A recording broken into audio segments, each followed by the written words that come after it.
92.5. Brooke and Jubal's second date update. I just have one question for the guy who's on the phone for a second date update today. Nicholas, how are you? I'm well. How are you guys? My question to you is, why aren't you dating somebody your own age? Why are you dating senior citizens? Oh, no. Come on. What are you talking about? Well, from your email, it says that you took your date out on a tour of a chocolate factory. I figured that's somewhere where you take, like, someone in their early 80s or a 4-year-old. So I figured, I was assuming you're not dating, like, young children, I hope. And so I was guessing that you're dating somebody who's, getting on in years. Is that true? No, it's not. So your date was your age? Yeah. And I'll have you know, we did a chocolate tour at Theo when I was dating my husband, and look how it turned out. Yeah. Yeah. Look how it turned out. Married The now. only people I know that still actually read a newspaper. In other words, you're not dating 90-year-olds, are you, Nicholas? No, Okay. I'm not. All right. Well, tell us a little bit about the girl that you want us to call today. We already know that you took her on a tour of a chocolate factory. Was that fun? We had a great time. Okay. But we met when we were volunteering at a charity event. Oh, that's cool. Yeah, and I don't do it all the time, but with the holidays coming up, I thought it was a nice thing to do. Yeah, why Nicholas not? was volunteering at our senior citizen. Yeah. Charity event. Yeah, More like we get it. cleaning up bedpans, So you guys met at a charity event. Did you ask her out the same day that you met her, or? Yeah, I did. She's really energetic, and she made the event a lot more fun. So I thought, well, I'd like to spend more time with her, so I just asked her, and she said, yeah. Okay. So you asked her out, and you guys went to the chocolate factory. What was your main selling point there? Well, before we went, I read that chocolate was an aphrodisiac. So, not that I was going to get fresh or anything. But You didn't actually tell her that, did you? Yeah, please. no, what do you think? All right. Yeah, what are you Hey, I got a great date. We're going to go to this chocolate factory because I heard chocolate makes people horny. Yeah, wink, You wink. want to go there? Yeah, that's a great pickup line. Okay. So you kept the aphrodisiac part to yourself, but she seemed to enjoy herself at the chocolate factory? Yeah, we saw the process, and at the end they let you sample all the chocolates that are there, and it seemed like she was having a great time, and I could see us hanging out more. Okay. And then when we walked out to her car, when we were leaving, I made a pretty bold move, and that might be why she's not calling me back. What did you do? Did the tour excite you like you thought it would, and then you actually showed her how excited you were? Like that. No. When we were walking out, I grabbed her hand, I spun her around and kissed her, and she seemed shocked by that. But I said, I have a rule that I always kiss on the first date, but only if the girl's worth it, and you're worth it. Nice line. Oh, that's a Nick? lame line. You don't like that line? No, I that's kind of like that stupid. line. And it makes you sound like you kiss every girl on the first date. But only if she's worth it. I don't. I really don't. To me, it sounds the opposite, that you don't kiss every girl on the first date. I guess you know what, your line would have worked on me. You're not really my target audience. Man. Hey, well, maybe you're dating the wrong kind of people. So you spun her around, you kissed her, and you gave her that line, and did she react in a positive way? Moving 92.5. Brooke and Jubal's second date update. I just have one question for the guy who's on the phone for a second date update today. Nicholas, how are you? I'm well. How are you guys? My question to you is, why aren't you dating somebody your own age? Why are you dating senior citizens? Oh, no. Oh, come on. What are you talking about? Well, from your email, it says that you took your date out on a tour of a chocolate factory. I figured that's somewhere where you take, like, someone in their early 80s or a 4-year-old. So I figured, I was assuming you're not dating, like, young children, I hope. And so I was guessing that you're dating somebody who's, getting on in years. Is that true? No, it's not. So your date was your age? Yeah. And I'll have you know, we did a chocolate tour at Theo when I was dating my husband, and look how it turned out. Yeah. Yeah. Look how it turned out. Married The now. only people I know that still actually read a newspaper. In other words, you're not dating 90-year-olds, are you, Nicholas? No, Okay. I'm not. All right. Well, tell us a little bit about the girl that you want us to call today. We already know that you took her on a tour of a chocolate factory. Was that fun? We had a great time. Okay. But we met when we were volunteering at a charity event. Oh, that's cool. Yeah, and I don't do it all the time, but with the holidays coming up, I thought it was a nice thing to do. Yeah, why Nicholas not? was volunteering at our senior citizen. Yeah. Charity event. Yeah, More like we get it. Cleaning up bedpans, you know. So you guys met at a charity event. Did you ask her out the same day that you met her, or? Yeah, I did. She's really energetic, and she made the event a lot more fun. So I thought, well, I'd like to spend more time with her. So I just asked her, and she said, yeah. Okay. So you asked her out, and you guys went to the chocolate factory. What was your main selling point there? Well, before we went, I read that chocolate was an aphrodisiac. So, not that I was going to get fresh or anything. But You didn't actually tell her that, did you? Yeah, please. No, what do you think? All right. Yeah, what are you Hey, I got a great date. We're going to go to this chocolate factory because I heard chocolate makes people horny. Yeah, wink, wink. You want to go there? Yeah, that's a great pickup line. Okay. So you kept the aphrodisiac part to yourself, but she seemed to enjoy herself at the chocolate factory? Yeah, we saw the process, and at the end they let you sample all the chocolates that are there, and it seemed like she was having a great time, and I could see us hanging out more. Okay. And then when we walked out to her car, when we were leaving, I made a pretty bold move, and that might be why she's not calling me back. What did you do? Did the tour excite you like you thought it would, and then you actually showed her how excited you were? Like that. No. When we were walking out, I grabbed her hand, I spun her around and kissed her, and she seemed shocked by that. But I said, I have a rule that I always kiss on the first date, but only if the girl's worth it, and you're worth it. Nice line. Oh, that's a Nick? lame line. You don't like that line? No, I that's kind of like that stupid. line. And it makes you sound like you kiss every girl on the first date. But only if she's worth it. I don't. I really don't. To me, it sounds the opposite, that you don't kiss every girl on the first date. I guess you know what, your line would have worked on me. You're not really my target audience. Hey, well, maybe you're dating the wrong kind of people. So you spun her around, you kissed her, and you gave her that line. And did she react in a positive way, or did she seem annoyed by that? Well, I asked her if we could hang out again, and she said yeah. Okay. She seemed really excited by it. So. What kind of kiss was this? Was this like a peck type of kiss, or was this full on, like, lasting a couple seconds? It was a big romantic kiss. It was like a movie kiss. I wanted her to remember it so I could get a second date out of it. Okay, and she agreed to hang out again. How long has it been since you heard from her then? Well, I've texted her and I've emailed her, but it's been 3 days. You said you may think that you maybe went too far with the kiss. Did she act like flustered, giggly? What was her attitude afterwards? But she was giggly. She was blushing a little bit, but it didn't seem, that didn't seem not normal. Yeah, I think she didn't like it. She wouldn't have told you that you guys would be going out again. She probably would have called the cops on you right then and there for harassing her. So she obviously wasn't that thrown off by your kiss. What do you think it is then? Why do you think she doesn't want to call you back? Maybe she didn't like the chocolates. I don't know. She She's doesn't mad about have the chocolate. any known chocolate allergy that you're aware of, right? I mean, that's the only thing I can think of. She's been in the hospital for a week straight because of her chocolate allergy. All right, well, we'll play a song, come back, call her, get her on the phone, and get your second date update, okay? Awesome, thank you. All right, and by the way, I'm still head over heels about that line that you used. Use it all you want. No, I want you to use it on me, Nick, if this second date doesn't work out for you. All right, hang on. Moving 92.5. Brooke and Jubal in the mornings. Second date update. All right, Nick, here we go. You ready to call Rachel and see why she isn't getting back to you? Yeah, I am. You know what, I was thinking about it. And your whole dating experience proves to me that you just cannot please any woman out there, okay? Either you don't kiss them on a first date and they think that you're a puss, right? Or you do kiss them on a first date and they think that you're too forward. That's why, Nick, I don't even think we should do the second date. I think you need to start dating dudes. And me and you need to go out. Hey, that line that he had on her, really. It worked, dude. It worked with me, man. What do you think? Let's just blow this whole second date thing off and you and I go out. Yeah, I'm not feeling it, man. All right, well. Strange. Now I'm let down. All right, if you're just tuning in for the second date update, Nick wants us to call a girl named Rachel.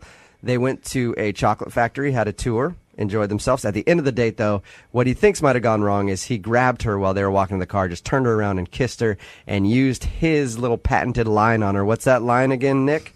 I have a rule that I always kiss on the first date, but only if she's worth it. But only if she's worth it. And then you do the shooter hands at her.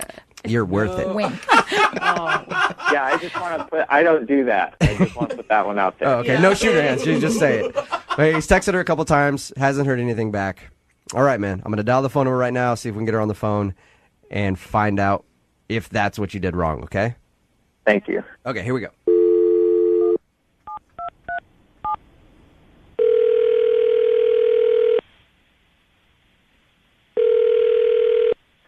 Hello. Hi, can I speak to Rachel, please? Yeah, this is she. Hey, Rachel, how are you? This is Jubal from Brook and Jubal in the Morning. How you doing? Fine. How are you? I'm good. Thank you for asking. I'm calling because you recently went out on a date with a listener of ours, and he liked you a lot, but you haven't been returning any of his text messages or phone calls. So he emailed and asked if we could call you and find out if something went wrong on your date. Okay. His name is Nicholas. Yeah, I know Nicholas. You know Nicholas, okay. Well, we talked to Nick about your date. He told us that you went to the chocolate factory and all that good stuff. And he also says that he's been trying to get a hold of you, but you're not responding to anything. Is there a reason why, or are you just busy? Listen, I'm at work, and I want to be really nice about this, so let me just say this. Nicholas seems like a really, really nice guy, and actually the chocolate factory was a really lovely thing to do. But all throughout the time that we were there, he just kept saying stuff like, oh, my ex-wife would never do this, and she would never enjoy it the way you've enjoyed it today, and that kind of thing. And He talked about his ex-wife the whole time? No. yeah, pretty much. Like every other thing that we did, he was like, oh, she would never have tried this. You're so much cooler That is than her. so Oh my annoying. gosh, that is Rachel, such a bad move. I know you're at work. Thank you very much for, Yeah, no, talking to us. listen, he's not a bad guy. It was Yeah. just kind of weird and creepy that he kept bringing her up. I had an ex-girlfriend like that, and one time we were at the drive-thru at Taco Bell, and she's like, this Taco Bell reminds me of Greg. And I was like, what?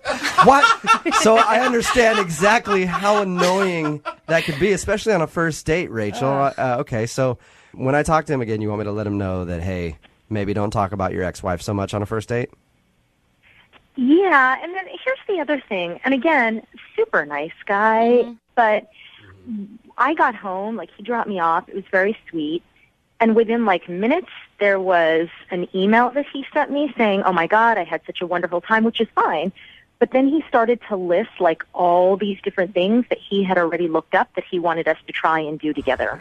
Oh, so he was already planning the second date. He planned out the next 6 months and just went totally overboard with what he sent me in the email.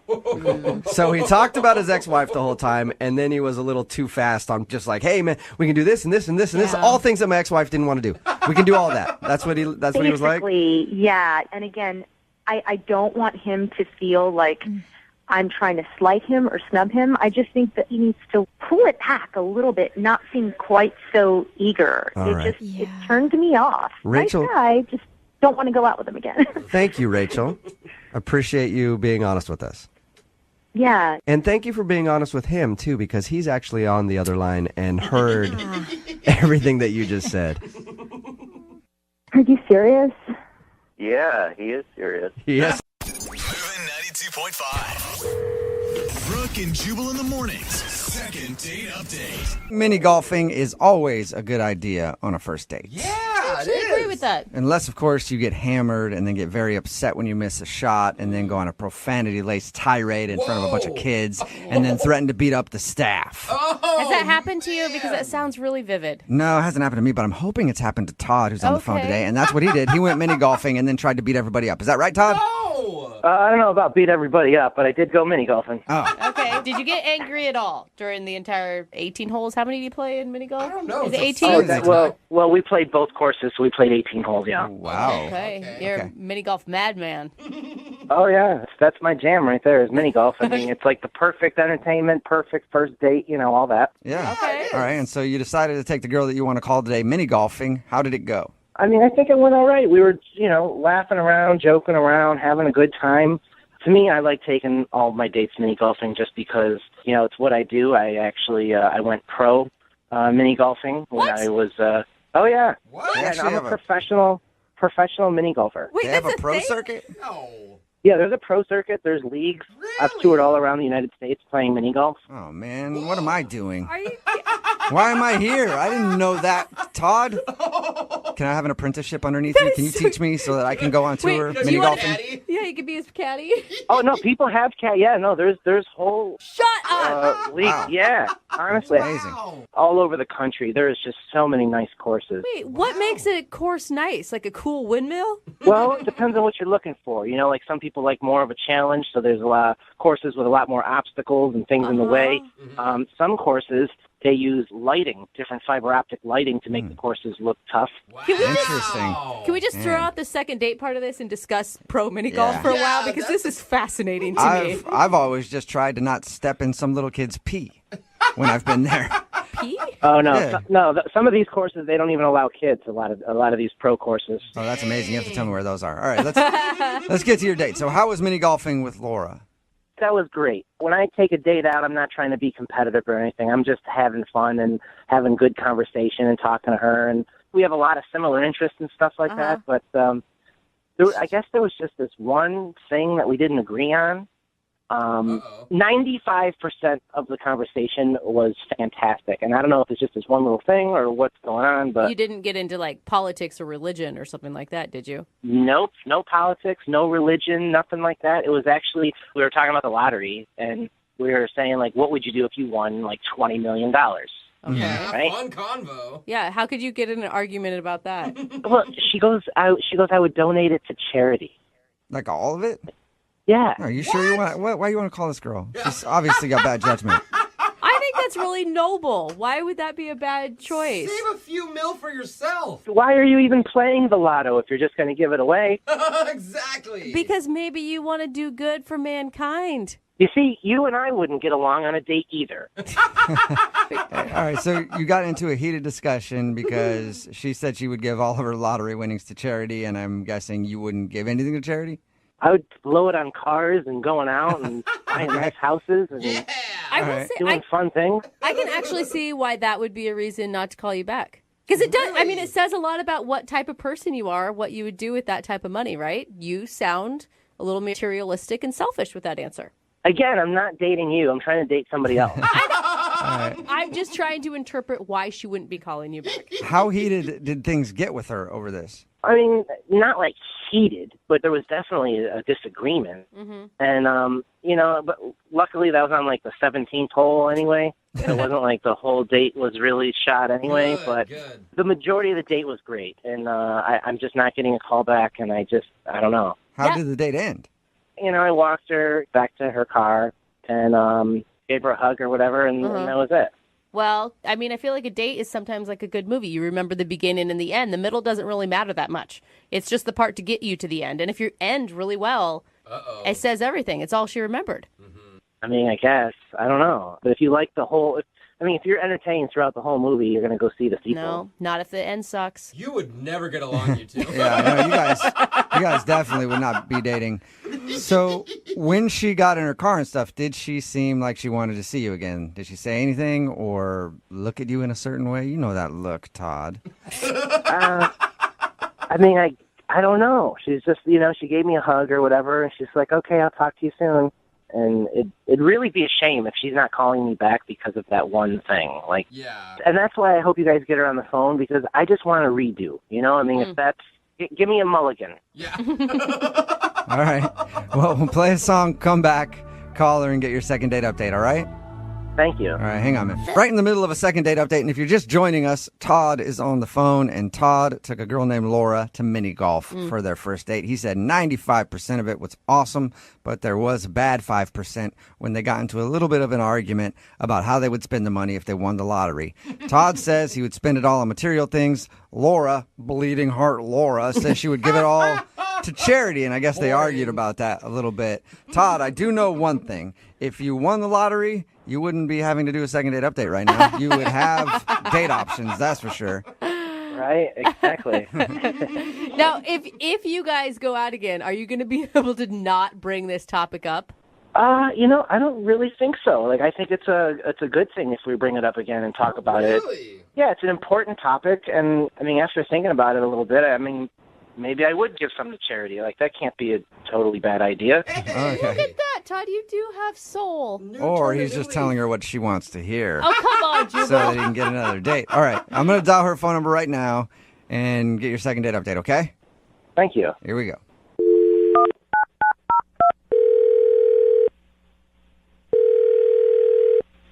Hello? Hi, can I speak to Laura, please? Yeah, this is her. Hey, Laura, how are you? This is Jubal from Brook and Jubal in the Morning. I'm fine. Who is this again? Jubal from Brook and Jubal in the Morning. It's a radio show. Okay. Which airs on the radio. Duh. I'm familiar with the radio. I guess I've just never heard of you guys, and I don't really know why you're calling me. Okay, well, we're a show that's on the radio, and we're calling you because we do a segment on our show called The Second Date Update, and you went out with one of our listeners recently. Which one? Who is this? Whoa, so there's a lot of options? Good for you. Well, I mean, that's none of your business, but no, who? Like, was it Jimmy? No, it was not Jimmy. We haven't gotten an email from a Jimmy yet about going on a date with you, but we did get one from a guy named Todd. Oh, okay. Oh, that Todd. Yeah. I remember Todd. That's what that sounded like. He says that you guys went mini golfing. We did. And now he says you're not calling him back, and he really wanted to see you again.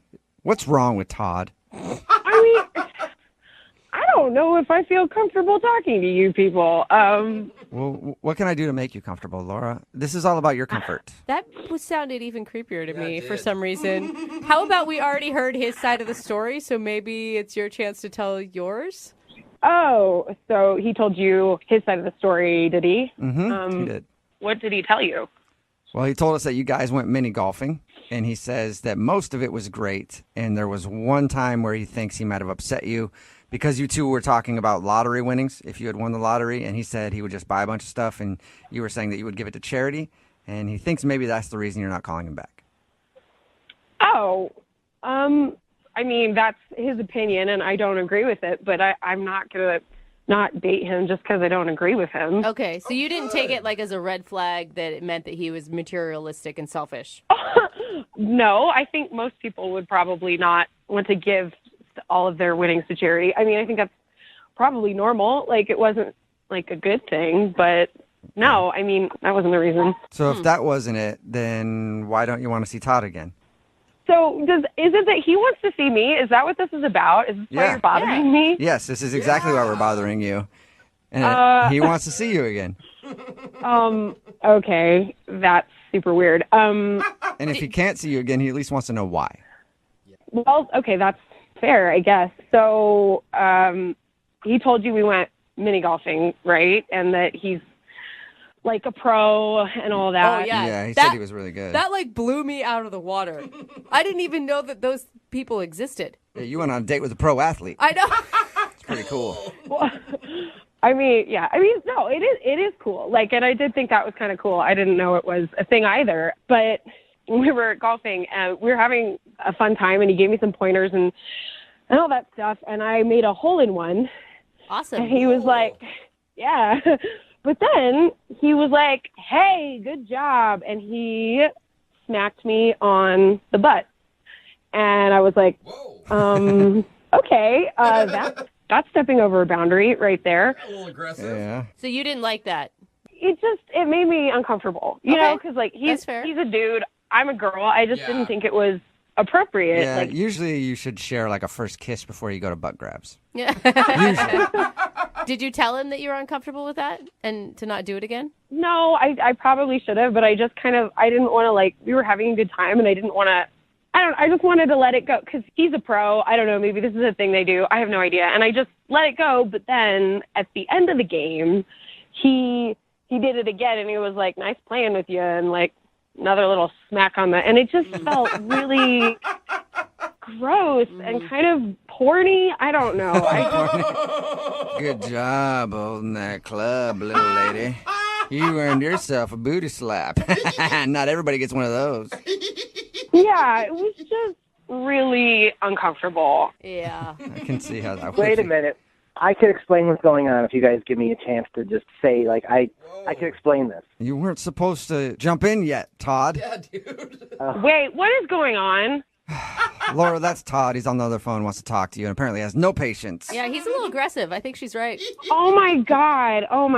Okay. No, it's okay. It's okay. Because I could explain. Like, I'm just excited to, like, hear your voice again. You know, like, we had a good time. I just want to defend myself on that. Like, that's part of, you know, I didn't mean to cross a barrier that I shouldn't have, but that's just a part of the game. You got a hole in one, and I was excited for you. That's like, we do that in the league, and I know I probably should have said that, but it's just like part of the game. But that's It's like a sports slap, Wait. like when you're running out on the field and your coach gives you a little slap on the butt. Is that what you were doing?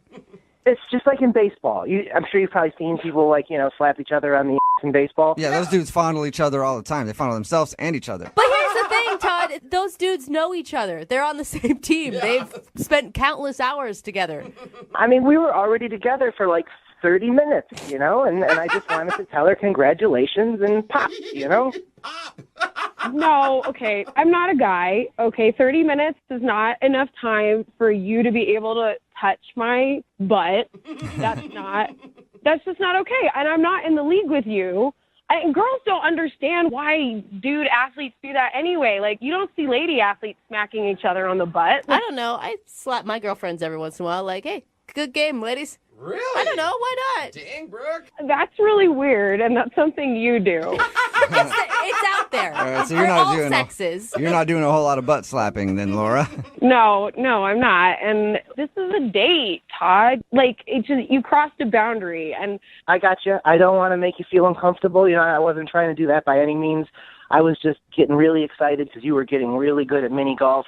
We were having fun. We were laughing. Maybe I just misinterpreted the situation, but, you know, I would just like to get a mulligan here and go out on another date and, you know, try again and be respectful. Maybe we'll go out to dinner this time or something. And after you finish your food, he can give you a nice pat on the butt and be like, good job.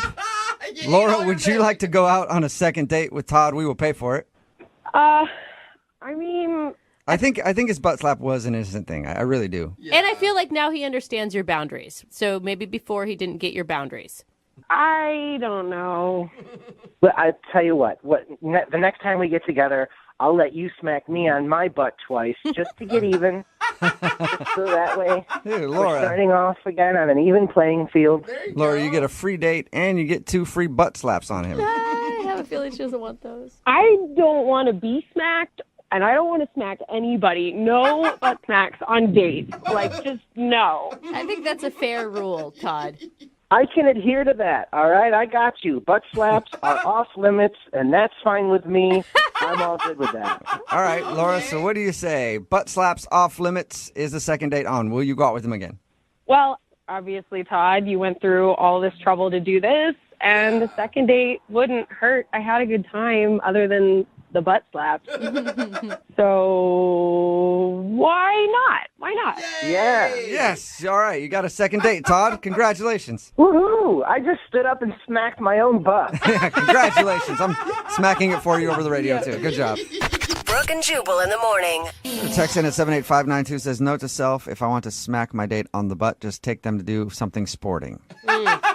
Talking about today's second date update. If you missed it, Todd wanted to call Laura. She wasn't calling back after their date mini golfing. We got her on the phone and found out the reason why, and it's because Todd is actually a professional mini golfer. I didn't even know that existed. Yeah. But during their game, she would do something good, and he'd like smack her on the butt. Kind of like a sports slap. You know how you do that? Yeah. And she was kind of weirded out by it, and why is this dude smacking me on the butt? So she wasn't calling him back because she thought he was a little handsy.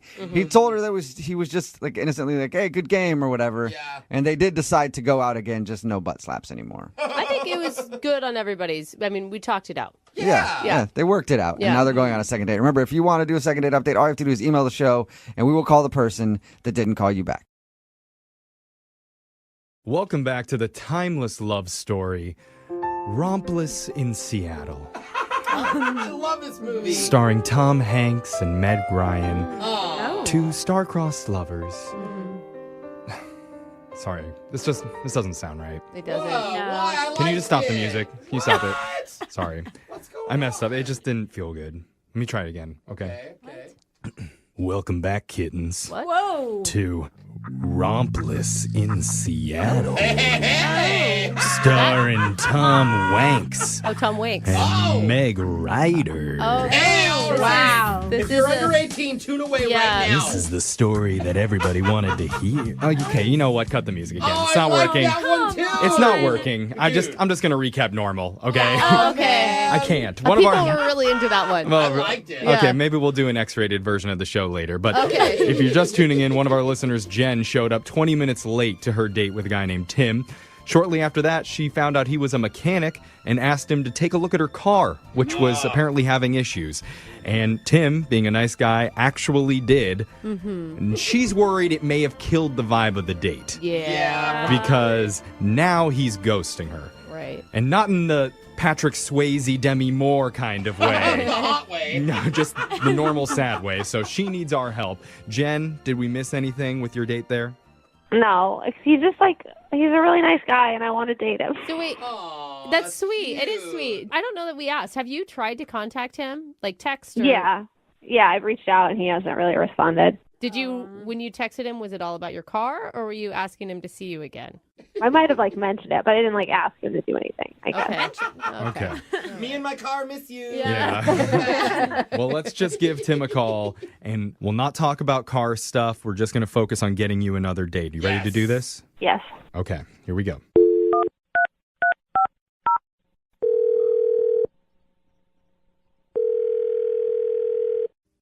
Hello, Hi, I'm looking to speak with a guy named Tim. this is Tim. Are you Are you asleep? You Tim? okay? Are you a small mouse? How come there's several people on this call? What is this? Oh, We're a morning radio show. It's called Brooke and Jeffrey in the Morning. How you doing? Okay. Is this a bad time? No, what's going on? What's up? Well, we're doing a segment on our show called A Second Date. That's where if you go out with someone and afterwards, if they're not calling you back, you can reach out to our show and we'll call that person for you to try and figure out the reason why. Okay. Okay? And so you recently went out with a woman who had a great time with you, and now she's hoping to get back in touch, but she's been having trouble reaching you. Her name's Jen. Yes, Jen. Yeah. I do know Jen. Yeah, That's good. Jen realizes that she probably didn't give like the best first impression on the date. Yeah. Or second impression or third impression. Right. Yeah. Yeah.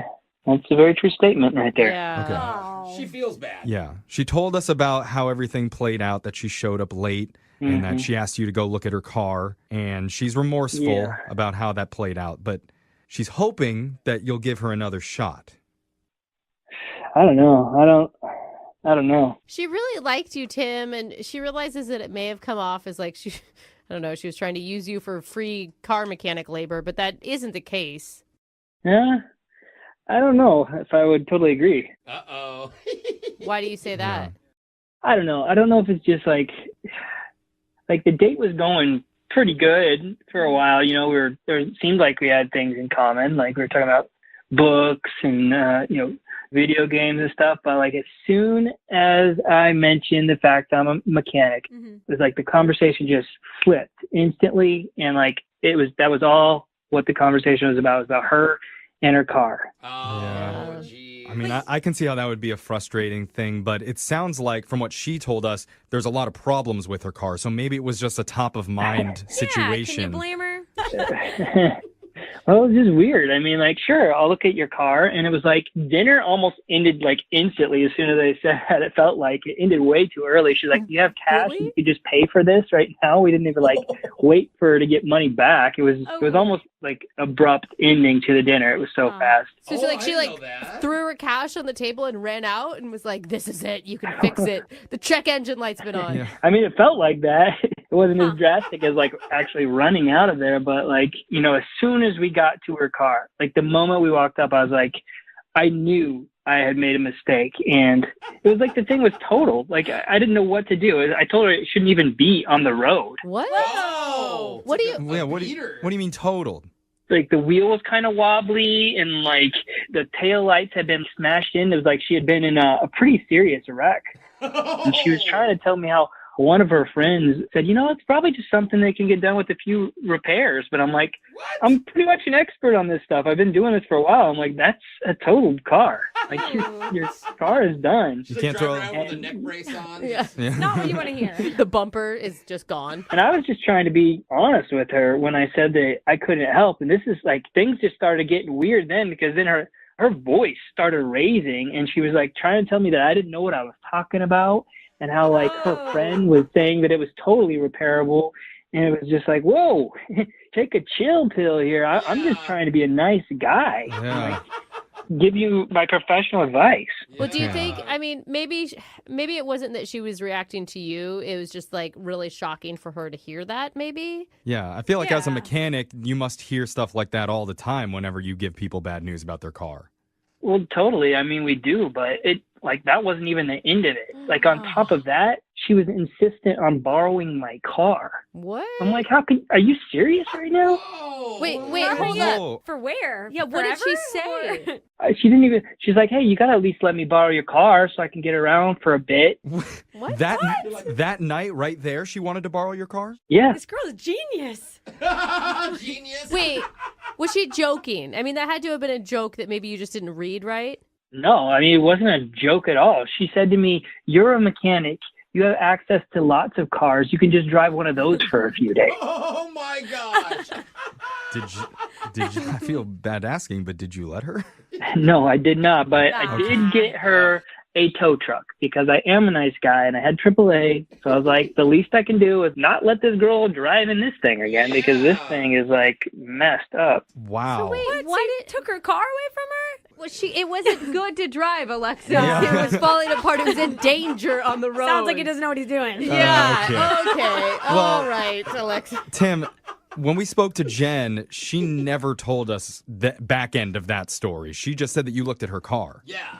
Yeah, I mean, that's the truth of it. I mean, Oh boy. That is so crazy. What is she, like, does she really want to date with you then? Now I'm even questioning her motives. Well, maybe we should ask her because I need to tell you, Tim, that Jem's been on the other line listening and she wants to talk to you.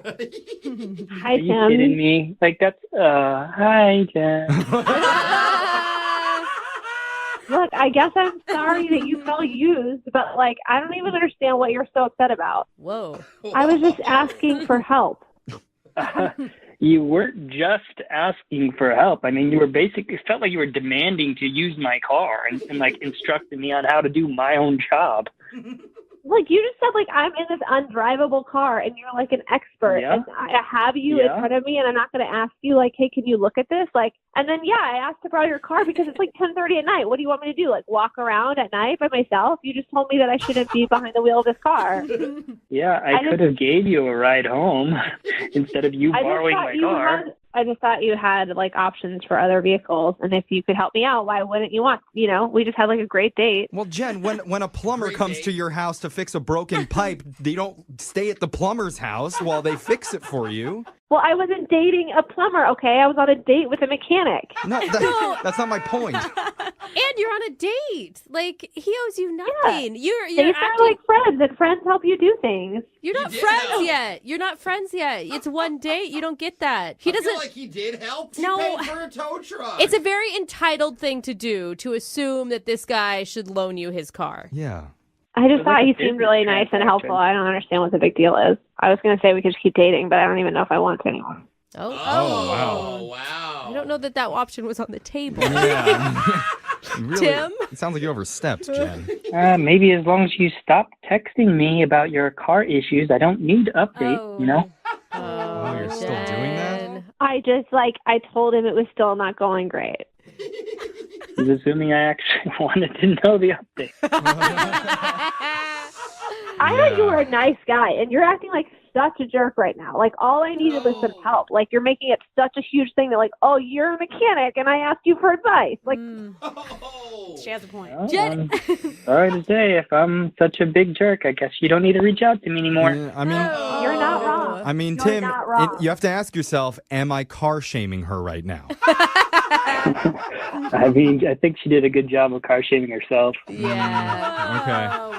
Well, wow. I mean, the conversation isn't going great right now, but I still Yeah. need to ask, Tim, would you like to go out on a second date with Jen we will pay for it. I'm going to have to say no, thank you. Shocking. Oh, man, I felt that Shocking. chemistry. I know. And Okay. how would Jen get there anyway? She doesn't have a Yeah, car. that's a good point. Uber. How about this, Tim? Would you be willing to give Jen a friends and family discount on fixing her car? I mean, if her car was actually fixable, then yes. But the thing it's a piece of junk. It's fine. I'll take it to a real expert. It's totaled. Everyone's going to tell you that. Sounds like your friend is one, so just take it right on to your friend. We've heard about hundreds of dates on this show, and I can tell you, based on everything that we've learned, the single sexiest thing a woman can do on a date Okay. is be prompt. What? I thought right. you were going to say, like, be herself, be confident. No, show up on time. Oh. You can't spell prompt without romp. That's not an accident. They did that on purpose. Actually, 4 out of 5 relationship experts say if your legs are in the door on time, they'll be in the air 3 hours later. Hey, all right. Is that the secret? Yeah, I read it. That's the expert saying Okay, that. wow. Well- the experts have gotten very naughty. There's some saucy experts out there. Unfortunately, for one of our listeners, Jen, she was not prompt during her first date. Oh, Legs God. on the ground the whole Yeah. time. Yeah, so unattractive. So, of course, she went rompless, and now she needs our help. So, Jen, how you doing today? Hi, I'm okay. How are you? I'm doing all right. Tell us about the guy that you were not prompt for. What was his name? His name is Tim. I met him online. Okay. He's really cute. Oh, that's good. That's good. I mean, how late were you to this date? I wasn't that late, like 20 minutes. I don't know. Okay. Well, That's late enough to be like if you give a heads up, did you give him a heads up? Well, that's kind of a funny thing. So I was driving there, and he texted me and said, I'm here, and I'm running really late. And I, like in my head, I responded to him, and I texted him back. In your I head. guess I didn't do it with my phone. And I got there, and he was walking out of the restaurant. It's not a good look. I said, where are you going? And he was like, I thought you stood me up. And I said, but I texted you. And he showed me his phone, and he's like, no, you didn't. Oh, my God.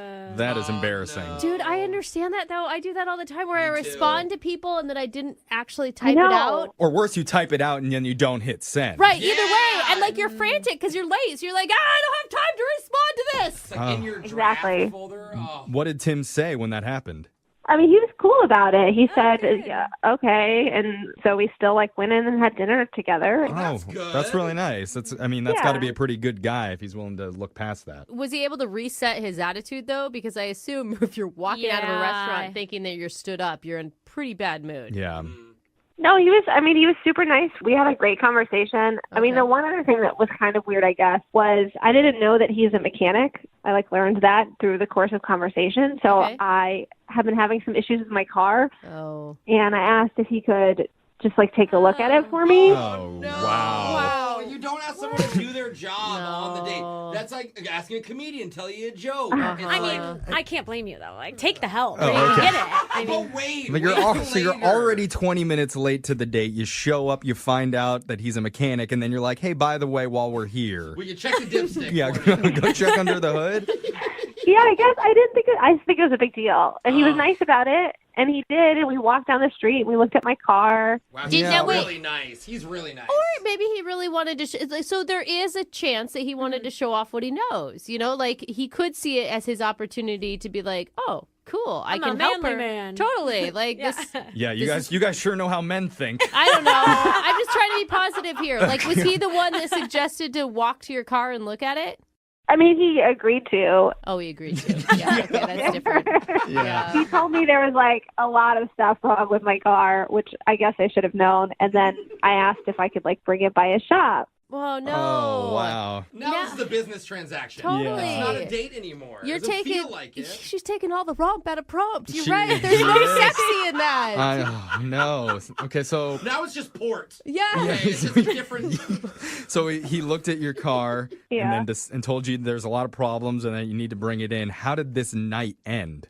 Well, he kind of said, I don't know, I have to check my schedule at, their business. And That's a no. I was like, okay. And then he just kind of, I don't know how to describe it. It just like fizzled out. Like he seemed disinterested, and so we just kind of like left. It fizzled out in the room too just now. There was an opportunity there, Jen. You check under my car's hood, maybe you can check under some other hoods after that. That's not much better. I don't think that he doesn't want to trade that for work. Brooke, I mean, trust he's you not you do not understand how men think. Hey, it's making a weird noise. I don't think that's right. I've never heard my friends talk like this. Honestly, though, Jen, I just think that you should have just left that out. Yeah. You know, like, you don't mix, I mean, for black, like, it's a terrible cliche thing to say, but, like, business and pleasure, they just don't mix together, you know? Yeah, I guess I didn't think of it that way. I just thought, you know, he's friendly and he'd want to help. I don't know. And it's free, is what you were thinking. Hey, give me a good deal. Yeah, sure. So have you tried to reach out to Tim after the date happened? I have, and he just like hasn't even really responded. He gave me like a one-word answer once, and it stinks because I really think he's a nice guy, and I had a really great time, and I don't know. I'd love it if you guys could help me get like a redo. Yeah, All I think right. I think you need a redo. I hope you've learned from your mistakes. Yeah, focus on him, not on your car. Yeah, okay. So we'll play a song. Usually for second dates, I look through all the emails that we get and I'll choose the most interesting date story or someone with a unique name to call. Totally. Yeah, hopefully you don't pick the most boring one. Yeah. But Something that today, people will remember. I think I just chose this one because I'm hungry. Oh, man. what? Jeff. Because one of our listeners, Jeremy, says he owns a local cafe. Oh, let's go. Yeah, I said, let's call that guy. Yeah. Oh, yeah. We would want to get free Dude, breakfast. I need a homie Hungry. hookup, all right? So- On some pancakes. Yeah, Jeremy, if we do this for you, could we get a friend's family discount at your place or what? Absolutely. Oh, All right. right. It's official. I'll even throw in one of my world famous cinnamon rolls for you guys. I Oh. love cinnamon rolls. Did you say 1 or 4? Oh, well, they may be the huge ones. For you, I'll give you a 5. Hey, all right. I love this Brooke. guy. No, All that's, right. that's 2 for me. So let's get into this. Jeremy, tell us about the person you want us to call today. What's their name? Anna is her name. Okay. Anna, okay. Okay, go for it. Where did you meet her? Well, she actually came to the cafe. Oh, do you make it a habit of dating your clientele? Absolutely not. It's bad for business. Oh. Yeah. Okay. Because, if we break up, then I don't get any repeat customers. Yeah, and she'll tell her friends, like, do not eat there. So what made Anna break the mold for you? Well, she actually had something wrong with her order. Oh, She no. had made a substitution, and then there was just, sticky finger with the waiters. It happens sometimes. Sticky fingers? What do you mean? He stole some of her breakfast? I don't understand what you mean like that. 6 strips of Or bacon. he literally put down a plate with syrup all over his hands. Yeah, sorry. He punched the wrong button. Oh, he rang in the wrong. okay. Yeah, okay. When he put in the That's fair. substitution. Okay. So That's just a little sticky. No, human that's- error. I yeah, got you. That happens. Okay, so she complained about that, and what happened next? Well, I came out to kind of resolve the issue and apologize and just make sure that everything was taken care of, customer service. Yeah. Wait, did she escalate it to that level, though? Can I just ask you? She didn't escalate it, but when I saw how cute she was, I decided a manager probably should handle that one. Oh, I see. Of course. Gotcha. All right. So Okay. how did that interaction go? It was fine. It wasn't really a big deal. I actually even gave her a free cinnamon roll. Oh, lucky. Dude, you're just handing Yeah, these bad you boys know. out. That's right. See? You complained to the right person. I know a guy. He actually Yeah. owns the place. Yeah. Oh, oops, it's me. Pretty people even eat free. Yeah. So how did you turn that into a date, though? Well, she thanked me for giving her the free cinnamon roll, and we kept talking for a minute. She just said that she started working in the area, and I offered to show her around since I've been there forever. And Nice, bro. And she took you up on that? yeah, I was going to show her around and got her a coffee even. Ooh. So I got her number. Nice. That's the most Nice. important part. Okay, that was an awkward way to get to it. Yes. Okay. The point is, you got it done. Yeah, you got it done. You gave her enough free stuff that she gave you her number. Yeah. Here's a coffee, here's cinnamon roll. What else? Here's a fork. Like, can I? And the thing is, as someone who has been new to a city where you don't know anyone, you will literally call whoever gives you a phone number. Yeah. Because yeah. it's just like anyone hang out with me. I can't be choosy right now. I mean, I don't mean to knock you, but I assume she called.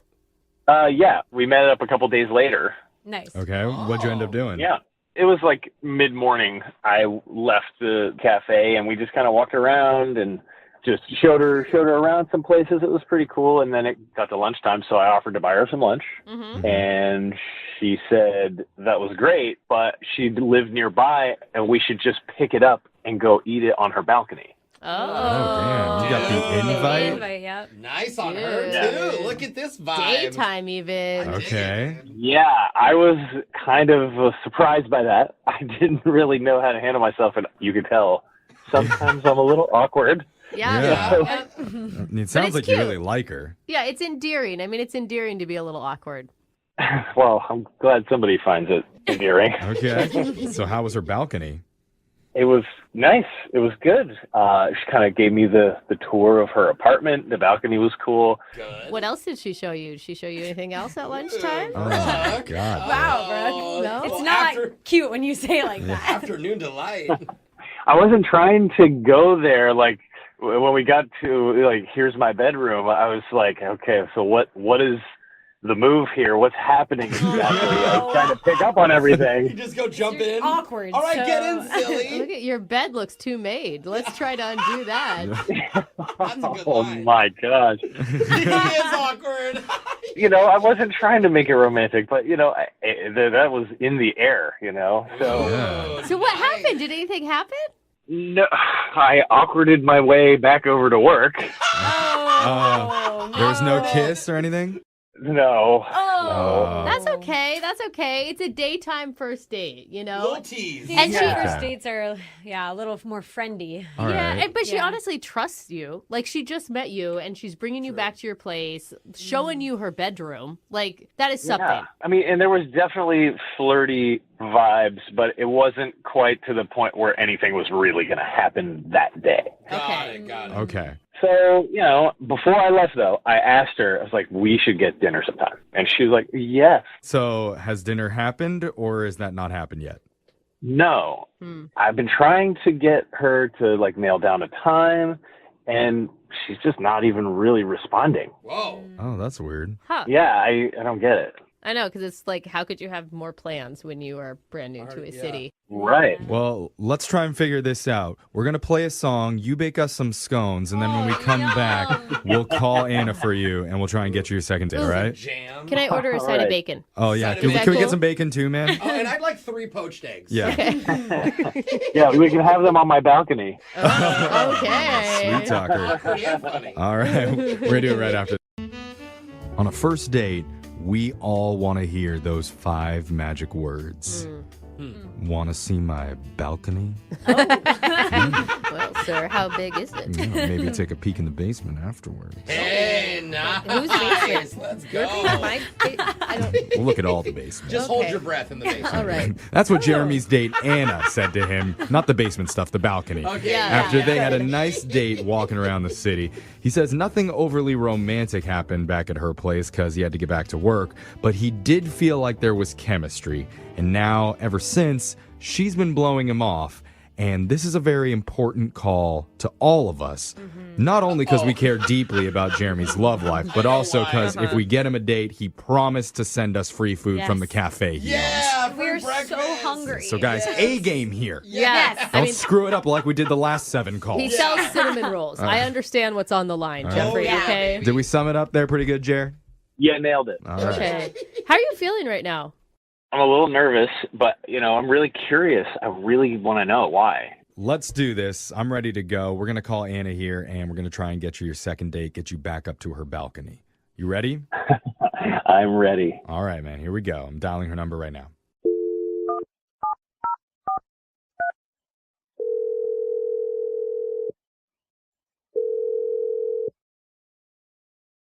Hello?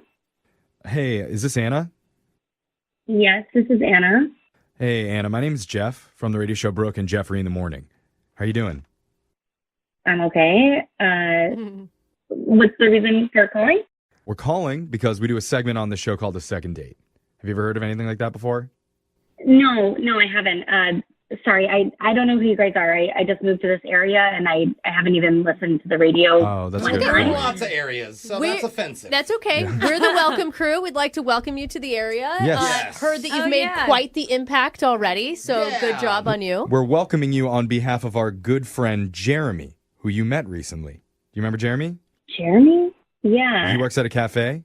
He owns it. Yeah, I know Jeremy. I'm just a little confused about why you're calling. Well, Jeremy asked us to reach out to you because he says you guys hung out and he had a great time and he was thinking you might see each other again, but he's been having a hard time getting a hold of you and he's not really sure why. Yeah, you know what? I don't know if I'm going to see him again, so... Oh, my gosh. Oh, okay. What did he do? Darn it. Listen, I have been new to a city where I knew no one, and I would always call everyone back just to beg them to hang out with me. Especially if they buy you food. Yeah, like, he seemed really cool. He's a little awkward, but, like, I felt like he was awkward in an endearing way. You didn't get that? No, I mean, I definitely got that, and I had a good time hanging out with Jeremy, but there was... Okay, so I've been to his cafe twice, and, you know, I met him there the first time, and then we hung out a little bit. And then I actually stopped by a few days after that just to say hi, but he wasn't there. So I ended up ordering a cinnamon roll. Can I ask, is that detail important to your story, or just a humble brag? I know. I'm already so hungry right now, and if you describe a cinnamon roll to me, I might lose it. Just rub it in. No, that's when I realized that the one that I ate the second time was really different from the one that I had a few days before. Okay, I mean, that can happen when they make handmade cinnamon rolls places. The dough is different or something. What does this have to do with Jeremy, though? Are you a food critic? No, I'm not a food critic. I understand that question, but I have to give some background first because his cafe has been in his family for generations. Cool. And so we were talking about them when we hung out, and I shared that my grandma Margaret, she made these great cinnamon rolls, and I know that his cafe is kind of known for cinnamon rolls, so I showed him my recipe book because it was right there in my kitchen. And when I went back a few days later, I realized that he was making my family cinnamon rolls. They tasted exactly like my grandma Margaret. So hold on. wait, slow down. You're accusing him of something He's now. a cinnamon roll thief, guys. Yeah, essentially. This is a stretch. This feels like a stretch Are to we me. reading this the right way? You're saying that you think Jeremy stole your grandma's cinnamon roll recipe and started selling it at his cafe. Look, I can't explain it, but like the cinnamon roll that I had the first time was completely different than the second cinnamon roll that I had, and it tasted exactly like my grandmother's. Wow. I remember my grandma's cinnamon rolls too. I mean, you can tell. If Dude, you've been how eating them your messed whole up is life. that he is taking his family's recipe and just throwing it in the trash for another family's better recipe? one? Well, hold on. We don't even know if that's true. Yeah, that's. I mean, the whole thing is crazy. Yeah. I believe it. I kind of believe it too. Well, there's only one way to find out. Let's ask. Jeremy, did you steal her grandma's recipe for cinnamon rolls? Oh, that's right. He's on Oh my God, he's on the phone. Oh my god. Yeah. Anna, sorry. I need to tell you, he's on the other line listening. He wants to talk to you. Oh my God. I am so sorry that this is happening right now. Wait, is that because you're caught? No, I didn't steal the recipe. I made a Okay. batch, and I gotta say, the recipe was so good that it kind of influenced me. So I kind of made an homage to her grandma's recipe. Oh, you're trying to. Anna, you combined were them? right. You were right, Anna. I blended a couple of the elements together, a little more nutmeg here. A pinch of salt was kind of an interesting choice, and it really brings out some Okay, flavor. you didn't steal from her. Anna inspired you. Or I guess Anna's grandma inspired you. Truly, it was an inspirational. No. Here's the thing. If it was on the up and up, you would have said something. You would have asked her. You would have told her, right, Anna? Yeah, I feel like if you're going to do like some experimentation, you do that at home and not your place of business where you're selling the recipe like that. I really can't believe you just admitted that. That's actually true. He's making money. I wanted it to be a surprise for you. Then why didn't you tell us about that? Yeah. I wanted to tell her first. I hadn't gotten her on the phone yet. Oh, come on. I don't know. So this was supposed to be nice? I didn't even think that would factor in at all. Okay, well, tell her what you were going to say to her if you talked to her in person then. Well, I was just going to let her taste it for herself and see her reaction and then be like, your grandma's recipe? And then like kick off a conversation about it and have some fun with it. You're so making all this up right now, dude. Anna, are you buying this? No, I feel like it's really weird that you made it at your restaurant. And like, Jeremy, I thought you were a nice guy, but like we just met. Like this. Okay, well, It's just. I'll stop using it. I thought it was kind of cute. I don't know. I mean, what would have been cute is if we had like a cinnamon bake-off in our homes for like a date, but like That is cute. Yeah, but you can't make any money off that. All right. Look, I definitely see your point, and I'm sorry. It was probably a silly move to bring it to the restaurant first. Good move. Yeah. Good move, Jeremy. He's turning me, Anna. He's turning me onto his side. I want to stand. hungry. I want to stand up for Jeremy because No, he seems I'm like with a you. pretty genuine guy. Apart when he's not stealing grandma's recipes, but Oh, come on. He's stealing from I grandma. actually kind of believe him, Can Anna. you get lower than that? Anna, he said he would stop using the recipe. And, I mean, he may have tried maybe to do something nice for you. maybe there's a way that you can be involved in this, Anna, where he names it like Granny Margaret cinnamon rolls, and then Anna gets a little portion from every cinnamon roll sold. Or they can donate to a charity, like $1 per roll or something. No, you don't get any money donating to charities. Trying to make them money. I like the charity Guys, aspect. they just met and you want them to do No. a business Well, together? If you're donating to charity, just send them over to the radio station then. Will we? So what do you think, Anna? I mean, it's a lot to go into business with a man you just met in a city that you're new to. Yeah. I mean, you hit the nail on the head. Like, I don't think I would want to go into business. Like, I'm not trying to sell my grandmother's cinnamon rolls, but I do appreciate the explanation because I was Okay. just kind of too weirded out to ask about it. Cinnamon rolls aside, did you feel like you connected with Jeremy? Because that's what this whole phone call is about. We'd like to send you guys out on another date, and we'll pay for it. I would love to take you out again. I'll never do anything with your grandmother's recipe without your approval. And I mean, I just appreciated you sharing that with me. It was kind of like a nice, intimate moment between, generations of recipe passers, I'm so sorry. He is. Come on, Anna. One more shot. If there's more red flags, you can dump them then. He's just another man that appreciates a nice toasty set of buns. And in that Amen. spirit, please, Anna, give him one more shot. Okay, yeah, I will. Yes! Look at that. Thank you. We did it! We're getting free breakfast, everybody! Breakfast! Dude, now we gotta try the cinnamon roll. Yeah, Jeremy, we'll take 20. You guys got to pick which kind you want, grandma's or mine. Little bit of both. Yeah, you said you weren't making grannies anymore. Uh-oh, busted, I guess.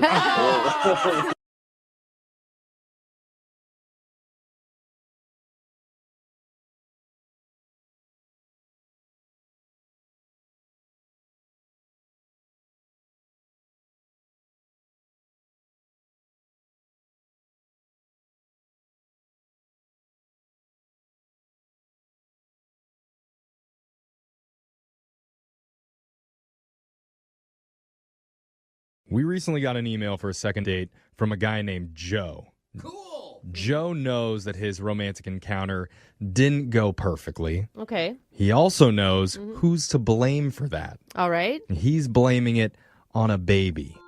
What? That is not. I thought we would be self-aware here. Now, Can you Joe, blame anything on a baby? I get it, dude. I can't tell you how many emails we get from listeners whose dates have been brought down by a rogue baby. It's a rogue baby now. Like a baby that just came out of nowhere. So many rogue babies out there trying to ruin love. So what's going on, Joe? You want to fight this baby or what?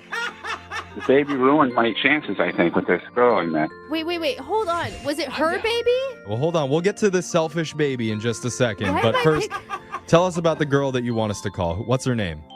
Her name is Tara. Okay, and how'd you meet her? It's kind of a funny story how we met, actually. It usually never is. So, I met her at a bowling alley. a bowling alley? Okay, Yeah. Jeff. Good one, yeah, man. That Loved is it. some sarcastic humor right okay. there. Sarcastic laughter. All right. Sorry, go Sorry. ahead, man. I'm in a bowling league for a long time with my buddies, and we get together every week. Good fun, laughing and joking. Mm-hmm. And my buddy Murphy, we call him Murph. Of course, Murphy's in a bowling league. Yeah. Yeah, Murphy's all right. He was telling me a joke while I'm waiting for the ball to come back and the ball return. And all of a sudden, I was distracted for a minute. The ball came back really hard and smashed my fingers right up against the side of the return. Oh my God, I can feel that. I can picture Oh it too. my God. That's the worst. I just grabbed my own hand. Yeah. And my pinky got bent a little. It just was starting to swell up. Wow. I can imagine. Yeah, your entire career of bowling flashing before your eyes. So where does Tara come into the picture? So I had to tell Murph and the guys that I couldn't bowl anymore, and I had to get some ice. All right. So there was a long line at the bar, and there was this lady in front of me, and I needed to get ice really bad, so I asked her if she wouldn't mind if I could get in front of her. Yeah. I mean, I think it's totally reasonable that you would cut to the front. Yeah, and she was just really cool. We were just talking for a while after I got my ice and getting to know each other. Yeah, you always got to reel them in with a little injury. Yeah. Yeah, women love a guy that's in pain a little bit. And then they're like, let me take care of you. That's right. I like what you did there, Joe. Very smooth. She seemed very nurturing. Yeah. Did you ask her out, or was this your guys' like date hangout? Well, I couldn't go back to bowling, and, Right. I was getting a little hungry, so I said, hey, Tara, why don't we grab a burger right here at the diner inside the bowling alley? Wow, Tara, look at that. We're both in a restaurant I together. can't hold the burger, so Yeah. maybe you could feed it to me. Because my hand is in so much pain. Lick my pinky? That would have been a great idea. I mean, I didn't even think of that. So what did you guys do? Just ate together? Yeah, we went into the diner. We sat at a booth, ate together, joking around with one another. It was going well, is what it sounds like. When did it go wrong? Well, this is where the baby comes in, right? Yeah, the baby. Rogue baby. Yeah, there's this cute little adorable baby in the next booth making faces at me as we're eating. And I don't have kids, but I love kids. So I started making these silly little faces, sticking my tongue out at the baby. Yeah, that's adorable. Yeah, I thought it was. What did Tara think? She wasn't doing the same thing I was doing. She wasn't making funny faces. Maybe she didn't speak baby talk. I don't know. No, that's the problem. Translation issue with the baby. She's not bilingual. I mean, that doesn't sound like it would ruin anything, though. I don't understand why that's so bad. Yeah, but I did encourage her to interact with the baby, but she said no chance. Yeah. That's a little bit strange there, Joe. She's like, It's a little awkward, but hey, your turn. like most women that I know, when a guy is interacting with a baby, your immediate thought is, oh, he has nurturing instincts, Or right? in my case, I'm like, weirdo. Well, maybe that's what she thought. Maybe it was more like Jose. Yeah, too nice. I mean, who can't, at least smile or acknowledge a cute little baby that's like a foot away from you? Yeah, but sometimes guys like you and I, like I was trying to say, get too excited, and then it gets into Yeah, that's true. I do kind of go overboard sometimes, and I almost ask the people there if they would let me play with the baby, but I didn't ask that. But Okay, good. That's not even I do So that, bro. creepy. A random dude in a bowling alley gonna play with your baby. Can I borrow that human real quick? It Thanks. sounds like you did one thing right by not asking that. So how did this all end? Well, at this point, I went back to my buddies at our lane, and then she went back to her friends at her lane. We were like 3 or 4 lanes apart. Ooh, that could be good or really awkward. I waved to her once, and then she was getting ready to leave with her friends before we were leaving. So I quickly went over to her and said, hey, Tara, I enjoy talking to you, and maybe we could exchange numbers and meet up sometime. So we did. We exchanged phone numbers. So I thought at that it was a nice ending to a funny little awkward story of how I met her. Your pinky got you a number, dude. All right. How weird, but It's I the get tiniest little wingman ever. So you've reached out to her since then? Yes. Okay. And nothing. That's weird. Why would she give you her number? And it's really her number? Yeah, I'm pretty sure it's her voice on the voicemail. Okay, that's the big indicator that is her number. All right. Well, here's what we're going to do. We're going to play a song, come back, call Tara for you, and try and get you a second date. All right, Joe? Sounds great. All right, man, hold on. If you're just tuning in for today's second date, we're on the phone with a man named Joe. Mm-hmm. And Joe loves doing 3 things in this world. What? Throwing strikes, eating burgers, and making babies. Oh, what? Giggle. Yeah. Okay. He makes them giggle.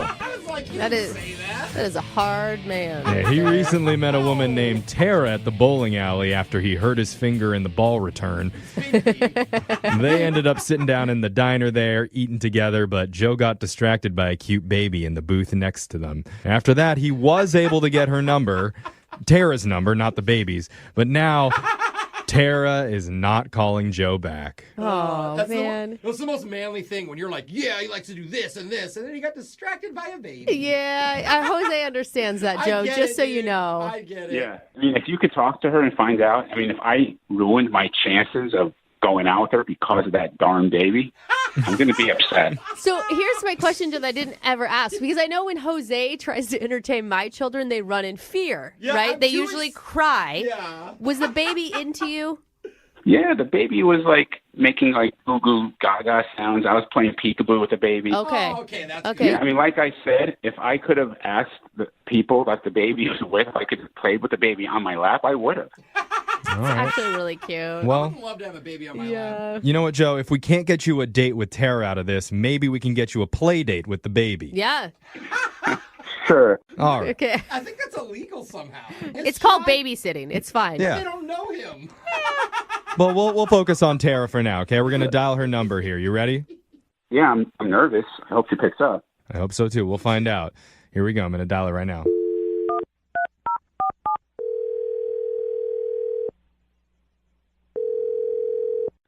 Hello. Hi, can I speak to Tara, please? Who's this? This is young Jeffrey from Brooke and Jeffrey in the morning. You have a moment to talk? Okay. Is that okay with you? What's this about? Well, we do something on our show called a second date. That's where if you go out with somebody and afterwards they're not calling you back, you can reach out to us and we'll give them a call and try and figure out the reason why. Yeah. And the person that reached out to us about you, his name is Joe. Oh, Joe. Right. Yeah. Okay. You met him at the bowling alley. He had that Yes, and then at the bowling alley. career-ending pinky injury. Yeah, he had an epic pinky injury. Oh, epic. Epic. I don't think those words have ever been put together. An epic pinky injury. Injury for the ages. He told us a lot about your night together, and he had a lot of positive things to say. He said that you were very kind and very nurturing. Mm-hmm. He also mentioned that you guys went into the diner and sat down for a bite to eat. We did. I love that diner.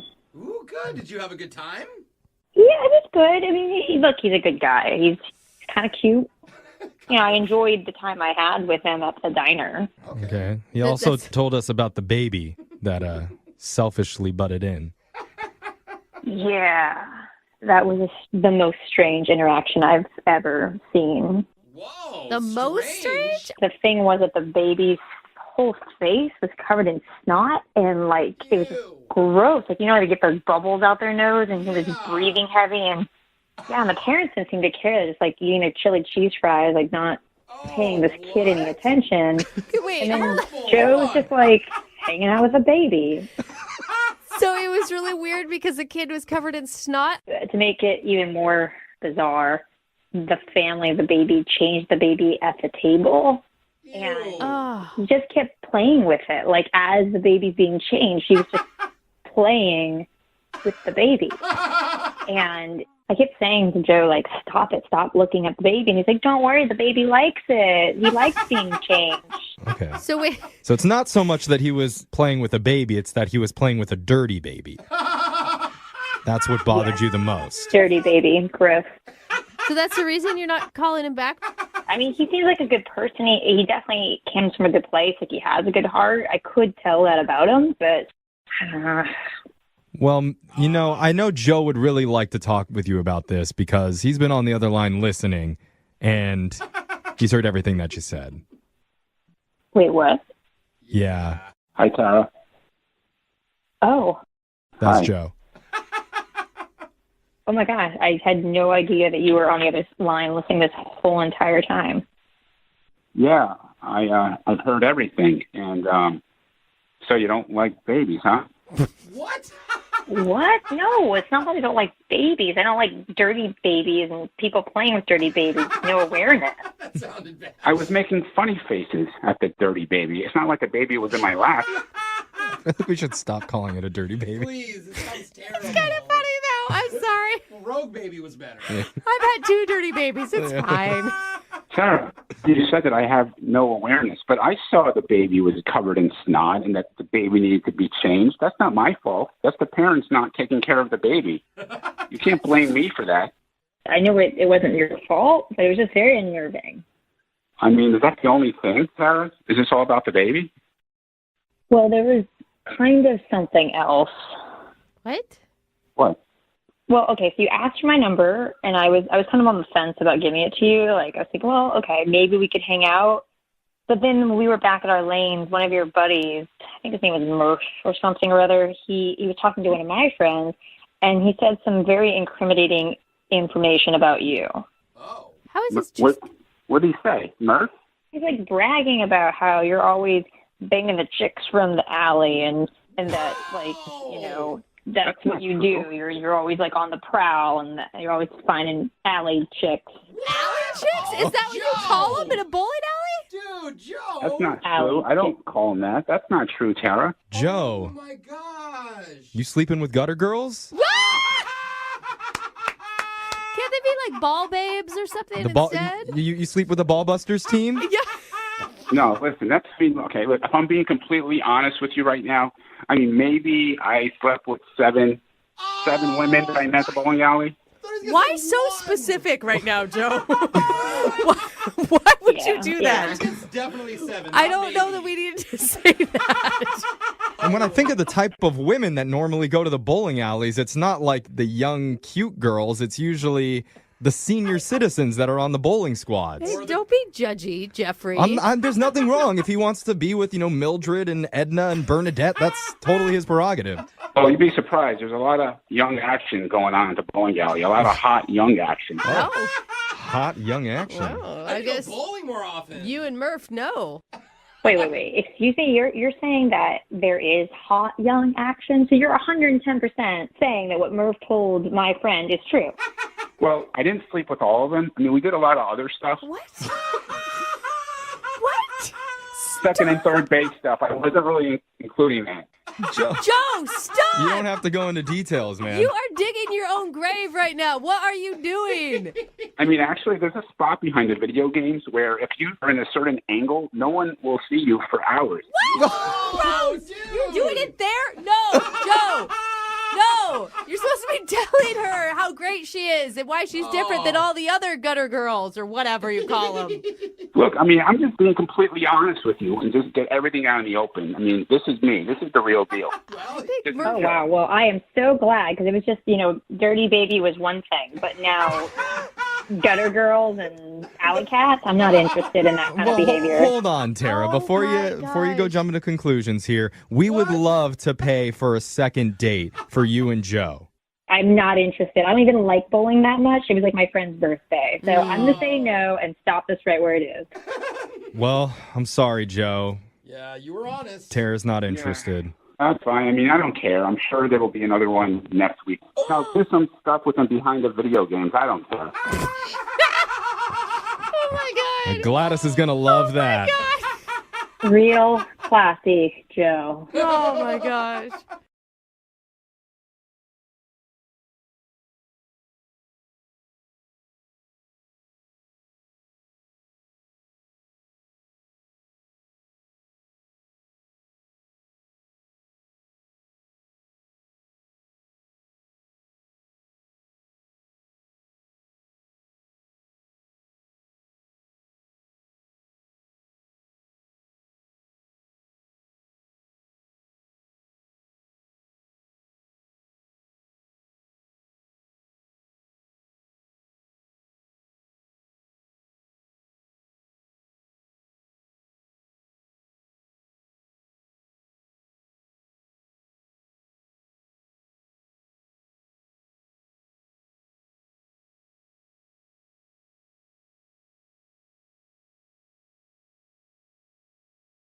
Moving 92.5. Brooke and Jubal's second date update.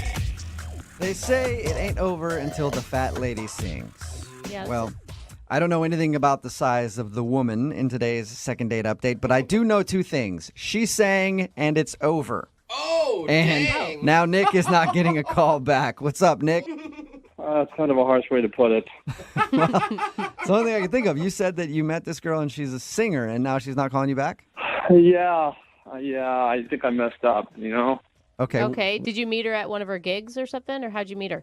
So I was at a restaurant with some friends, and she was performing there, right? And I just thought, okay, in addition to being super cute, she had this amazing voice, right? Yeah, that's attractive. It really is. I mean, there's plenty of attractive women, whatever, but when they have a talent, when a woman is talented, there's something about it. It's a magnetism, and I'm drawn to that. Tell me about it. I've always had a thing for sword swallowers. Oh, Man, yeah. I don't know what. Yeah, I don't know why. It's I just almost always have a thing for them. done it for me. What's her name, by the way? Her name is Gia. Gia. And All I right. love that name. Yeah, I love the name too. You love everything about this girl. Yeah, I liked her a lot. That's why I'm upset she's not calling me back. Okay. So would you wait until she was done with her gig, wait by her car like a groupie or something? How'd you approach her? No. What is okay? So she actually goes from table to table and sings. You know how it's sort of a little embarrassing. You're sitting there and then they come right to your table. Yeah. Oh, yeah. You're like, who do I make eye contact with? Because I feel uncomfortable just staring at you the whole time. Oh. Do you want money? What do you want? So it wasn't like a show she was doing. She works for the restaurant? Exactly. It's an Italian restaurant. Yeah. Okay. And so she comes to each table, and then I was just transfixed, I mean, she had a great voice, and I thought, I got to talk to her. And so I waited until we were all done with dinner, and then I approached her, and she was really friendly, approachable, nice person. Okay, and so did you just ask her out right on the spot? Yeah, I just asked her if maybe, we could go out later in the week, and she said yes. Cool. Awesome. All right. Cool. So what'd you guys do? We went out to dinner, and before we went, I had to go pick her up. Okay, that's even a good sign that she wanted to give you her address. I guess, yeah. I don't know how I'd pick her up without her address, but... Well, that I she's just mean usually yeah. you would meet at a restaurant on a first date. Okay. It's like that. Yeah. All right. Like she's comfortable with you enough. Yes. You don't seem creepy like you're going to get her address and just show up at random times or try to peer through her windows. You know what I mean? So I go over there, and, she'd recently moved in, right? And it was a nice place. And she asked if I could, hang up some stuff. And, you said nail, and I was like, whoa, she moves fast. I like her. Yeah. She put you to work on some chores she had around the house? Well, I mean, there was just stuff that, like some nailing and some heavy lifting, taking stuff out of boxes and moving stuff around. And it was actually a lot more strenuous than I expected. There was some heavy stuff, and I was actually sweating. Okay. So you're no longer a date at this point. You're hired help. Uh-huh. Just a glorified mover, basically. Yeah, did you make her pay for dinner since you did all of her home chores? Well, I mean, I think most women would probably offer, but if that happened, I would decline. But that's the thing. Then we had a nice dinner, but then things sort of took a bad turn. What do you mean? What took a bad turn? I mean, everything was going great. I mean, she's an amazing singer, and I was telling her how great she was, and this, that, and the other. And then I said, do you have any aspirations to becoming a real singer someday? Oh. Ouch, bro. Ouch. You said, do you have any aspirations of becoming a real singer? Oh, wrong word. Yeah, and I didn't mean, like she couldn't sing or anything. What I meant was, maybe getting a band and doing it full time as opposed to, in a restaurant. Yeah, okay. Hey, wait, That's a slam, though. Like, if I was singing at a restaurant and you said, do you have any plans of actually becoming a singer one day, I'd be pretty pissed at you. I just phrased it wrong. I mean, what I really meant was, does she want to be in theater or maybe in a band on the road or, Adele or something like that. Yeah, you could have just said, Adele. or Adele. Do you want to be Adele? How did she respond to it? It was weird. It was like everything was going so great, and then it just turned. It just became this dark cloud, and and it just was awful. You should have just said, so what are your aspirations for your singing career someday? Dude, instead of good. taking a backhanded compliment. I know. I mean, if I had to do it over again, I will totally phrase it differently. And artists are egotistical and they're insecure and Okay, well, see now you're calling her egotistical and insecure. I think you really just need to work on the way you say things, man. So she seemed You're right. She seemed upset by your comment. Did you ever recover from that? No, it's like that's the thing. The more I tried to get out of it, it just got worse. Was that it for your guys' date? Yeah, I mean that was basically that, and then we got the check, and then I drove her home, and that was No kiss or anything? No, I was gonna walk her to her door and all, but she said, I'm okay, and she gave me a hug in the car. Not even on the street. She gave me a car, and then she closed the car door. I'm going to tell you, a car hug means that she's trying to get out of there as quick as possible. Yeah, it was pretty obvious. So I would just like to have a do-over on this. I mean, I feel like I messed up. Okay, well, we'll play a song, come back, call her, and then get your second date update, okay? Okay, thanks a lot. Thank you. All right, man, just hang on. Moving 92.5. Brooke and Jubal in the mornings. Second date update. When you don't call some guy because he's got a lazy eye, that's ignoring. When you don't call him back because he's bad in the sack, that's ignoring. If you're wondering why I'm singing in Italian, right? That's not in Italian, that's in English, but you Yeah, know well, what it's you as know what close as you get. You know what I'm saying. You're right in the middle of your second date update, and Nick is on the phone with us, and Nick isn't getting a call back from an Italian singer. Are you trying to steal his heart right now, Jubal? Because he had a thing for that Italian singer, but now he may have a thing for you. Yeah. Nick really liked her. She was singing at a restaurant that she works at. She's one of those people that goes around with the tables at an Italian restaurant and kind of sings to people. And he actually had the nerve to ask her out after he ate dinner. Yeah. They decided to go out, but he thinks everything went wrong because he kind of slammed her job. Mm-hmm. He was trying to give her a compliment and say, like, oh, you should think about doing bigger things with your singing.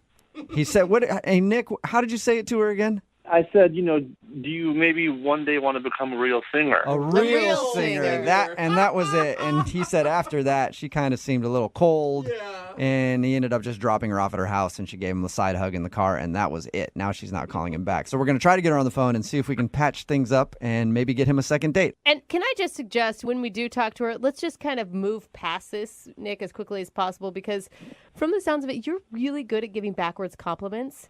And I feel like if we just dwell on it, you're just going to dig yourself deeper, man. Yeah. Okay, yeah, you're right. I'll try to keep my mouth shut, and hopefully you guys can get me a second date. Yeah. Yep. Okay. We'll give her all the compliments, and then you can we'll make it seem like it came from you, okay? Okay, cool. All right, here we go. I'm going to dial her phone number right now.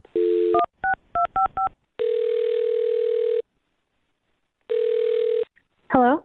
Hi, can I speak to Gia, please? This is Gia. Hey, what's up, Gia? How are you? This is Jubal from Brooke and Jubal in the Morning.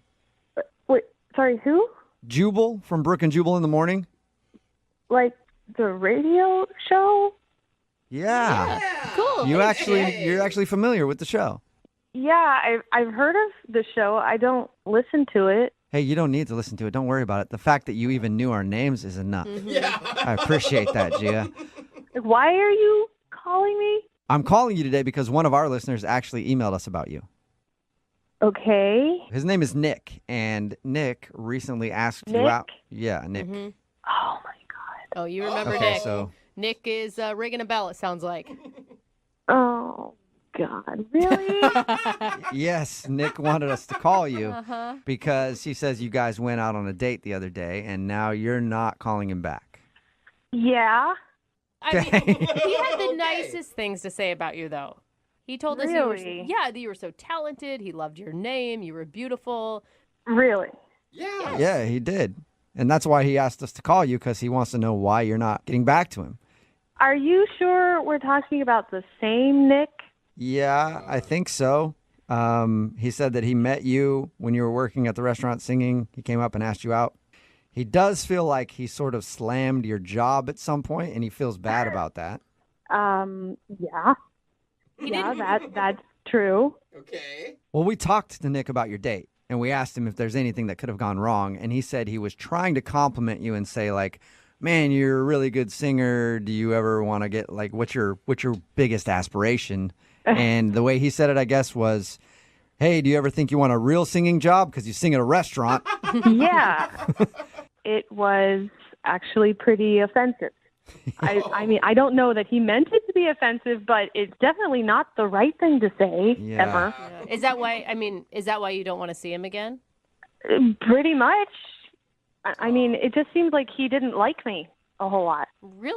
He didn't like you. I mean, Wow. just from one comment that you took the wrong way? Well, sorry. I don't want to put that on you. I don't want to put that on you. He said it the wrong way. Yes. You took it how he said it. I assumed that he meant what he said, but there was more than one comment. He kept doing that. What else did he say? I mean, it was just like he says, you're really good at what you're singing, but, maybe you should try doing cooler music. Like, maybe that's why you're not successful. Cooler. Why Singing you're music not? no one wants to hear. Wow, that sounds like straight up rude to me. You said you weren't successful. Cooler music. And Exactly. I'm guessing you didn't ask for his critique either, that he was just offering this to you.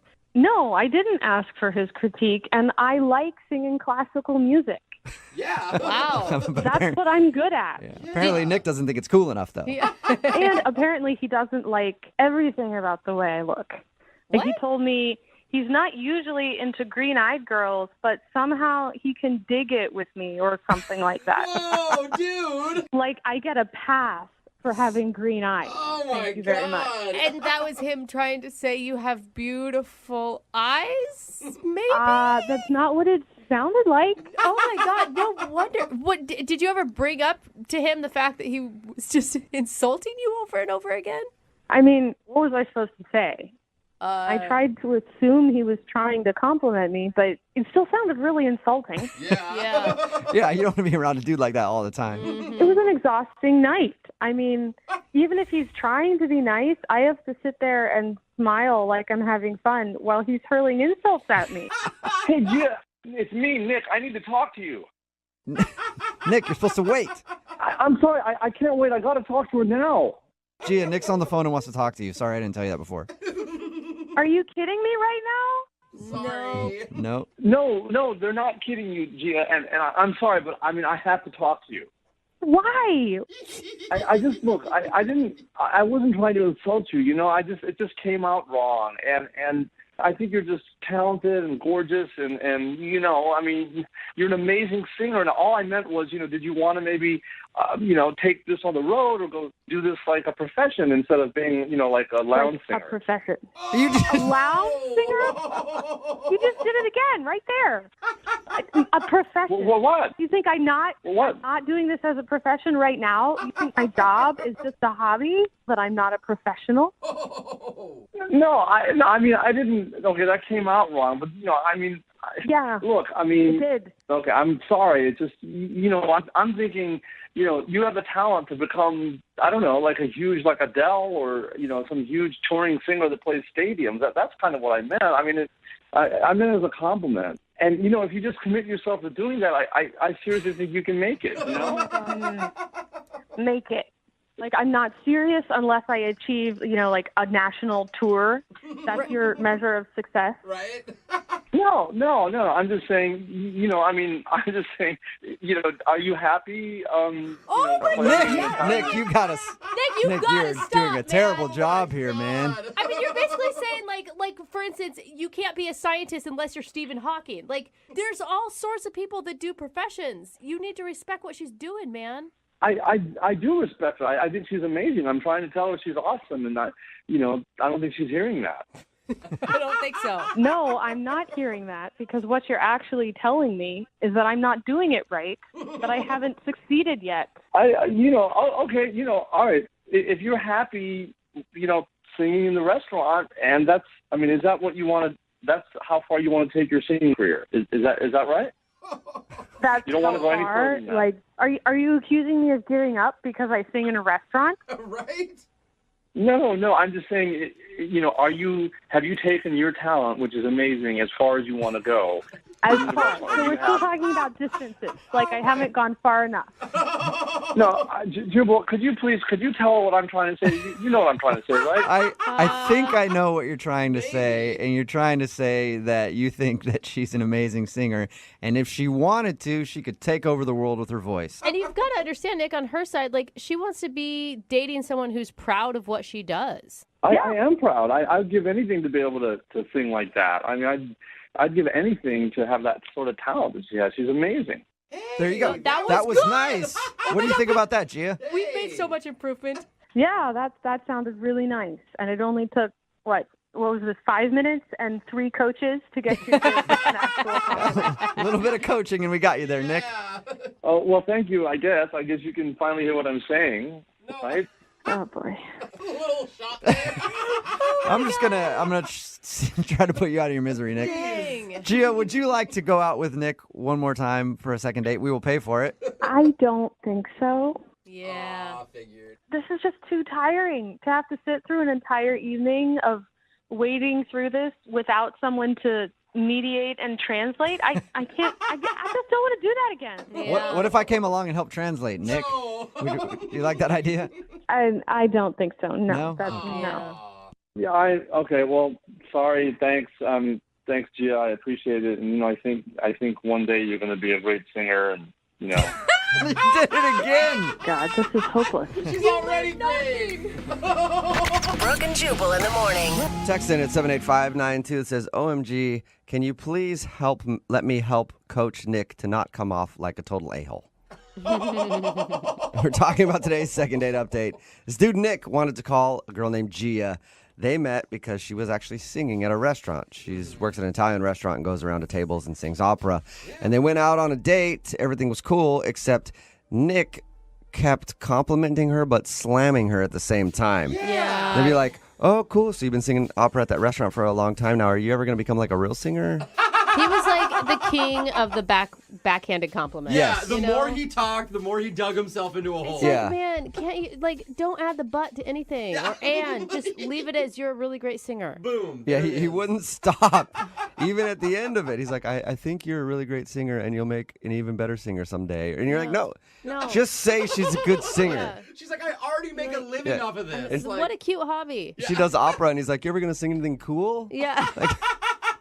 He just didn't get it, and he also didn't get a second date because she didn't want to go out with him again. Remember, if you want to do a second date update, all you have to do is email the show, and we will call the person who didn't call you back. Moving 92.5.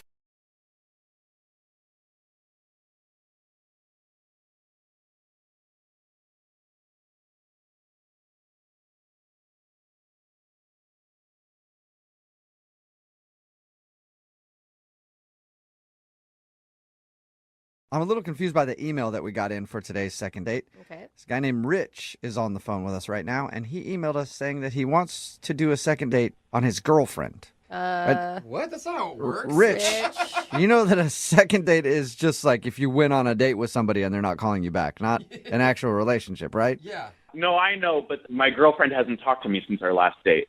Okay. So I thought it maybe qualifies. Okay, sure. One date doesn't make her your girlfriend, too. We also understand that, right, Rich? This is your real girlfriend? Yeah, she was my real girlfriend. We've been on more than one date. Okay. Just want to make Well- sure you're not that clingy type, Rich. Why not try something new and do a second date with someone's actual girlfriend? Okay. Well, tell us a little bit about your girlfriend. Her name's Emily. Okay. We originally matched online. That's how we met each other. Okay. And we were like talking on our phones for like 3 weeks. And then the first time we went out, it was just like a coffee date. It was like very quick, but we really hit it off. And a couple days later, we went out again for a dinner date. And it was great. Like one of the best dates I've ever had. Good. Wait, And- so how long have you guys been dating now? Well, how long have we been dating? Yeah, Like- how long have you been boyfriend, girlfriend, I guess I should say? So on our last date, we had the talk and we were like, yeah, we're going to be boyfriend, girlfriend. And then is that your third date you had that talk? No, that was our second date where we had the talk. Wait, Okay. what? You went to coffee and then you went to dinner and then suddenly you were in a relationship? Yeah, right. But, we had been talking for like weeks. Okay. Okay. Dang, go. that Cool. just seems quick. Well, why do you think your girlfriend isn't calling you back now? Did you do something terrible on your date? No, I don't think so. For a second date, it was kind of a big deal for me and I wanted it to go well. So I saw on her dating profile that she loved Ryan Gosling. Okay. So for the dinner date, I came to dinner with like a gift basket full of Ryan Gosling movies. That's not a bad idea. That's If she cute. likes Ryan Gosling, she's going to be thinking about him the whole time while she's with you. But Hey, that's fine. Still That'll might- make her fall harder, probably. exactly. Yeah, she loved it. She thought it was really funny. She thought it was sweet. Yeah. And then after dinner, I asked her, I have a DVD player at my place. You want to go back and watch one of these Ryan Gosling movies? And yeah, we went back. We watched Crazy Stupid Love. We started making out a little bit. And then we made out for a while. And then we had the talk. As like you stopped in the middle of your makeout session, and did she bring it up or did you bring it up? I brought it up. What did you say? I was like, what are we? Uh-huh. Are we like just making out? Are we like dating or? Okay, and what was her response? I mean, it took a while and we like went back and forth, but we decided to make it official. What was the vibe when you decided that? Passionate, I think. I think like. I know he just blushed. Did you hear that? Wow.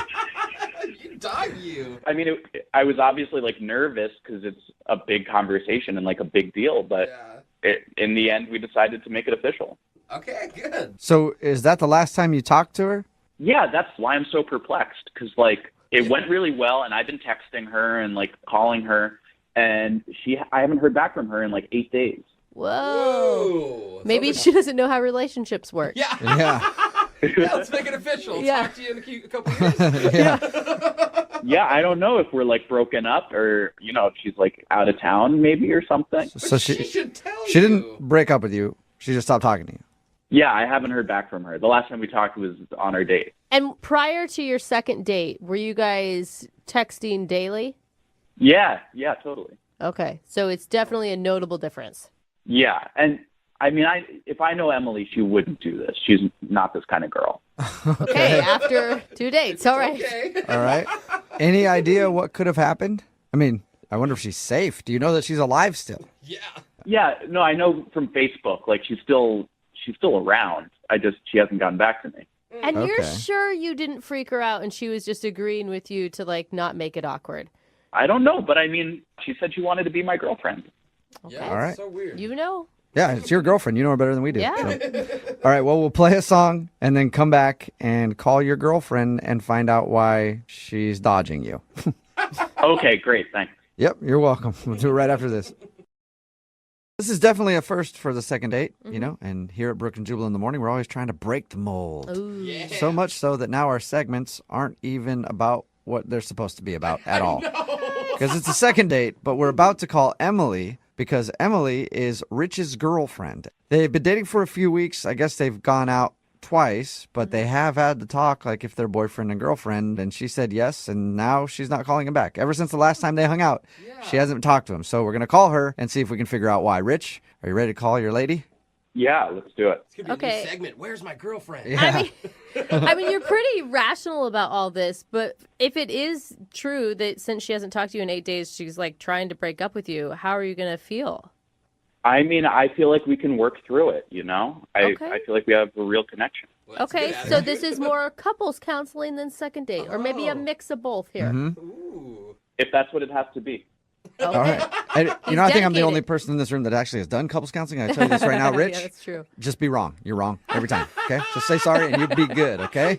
Sounds like couples counseling is really effective. Yeah, it's great. Yeah. All right, I'm going to dial her phone number right now and see if we can figure out why your girlfriend has stopped talking to you. Here we go.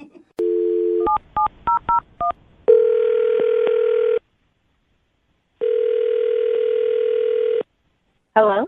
Hi, is this Emily? Yes. Hey, Emily, how are you? This is Jubal from Brooke and Jubal in the morning. I'm sorry, who? Jubal from Brooke and Jubal in the morning. It's a radio show. Okay. How can I help you? Is there a small dog in the Yeah, background? you got a dog or something back there?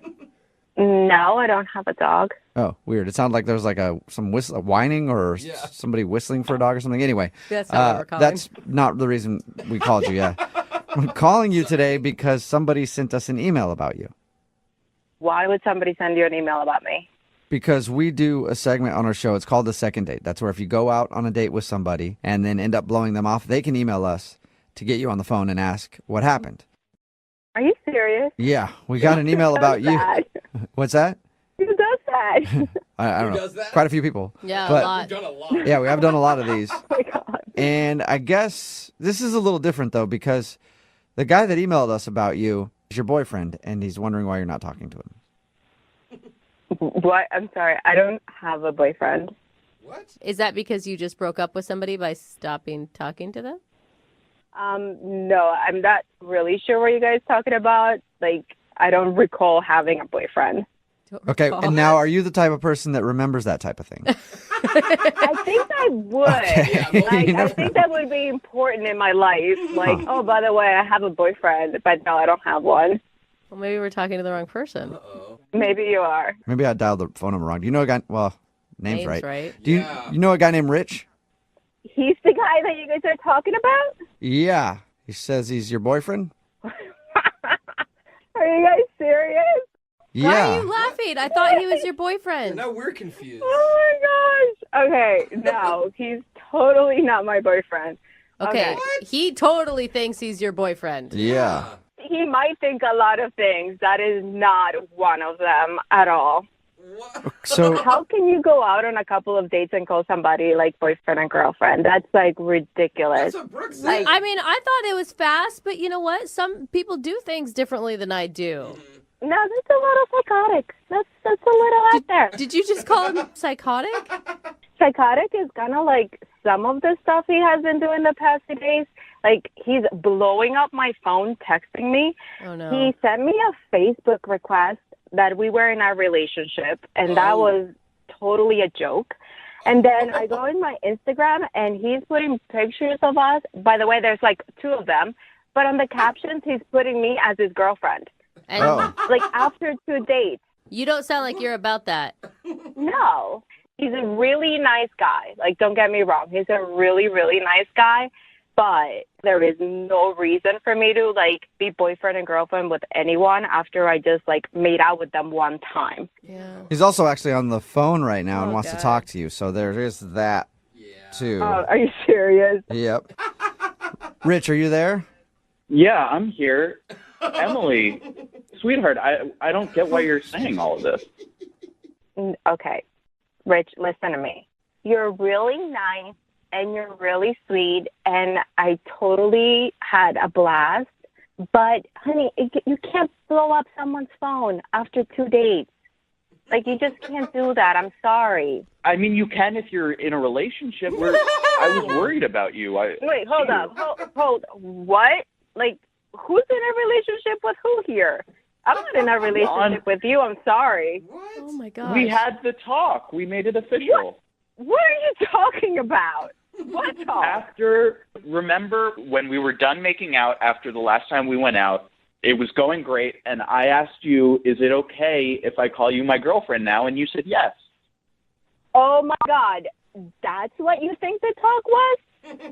Like, are you serious right now? Well, I mean, now I just feel like you're trying to make me feel stupid in front of everyone.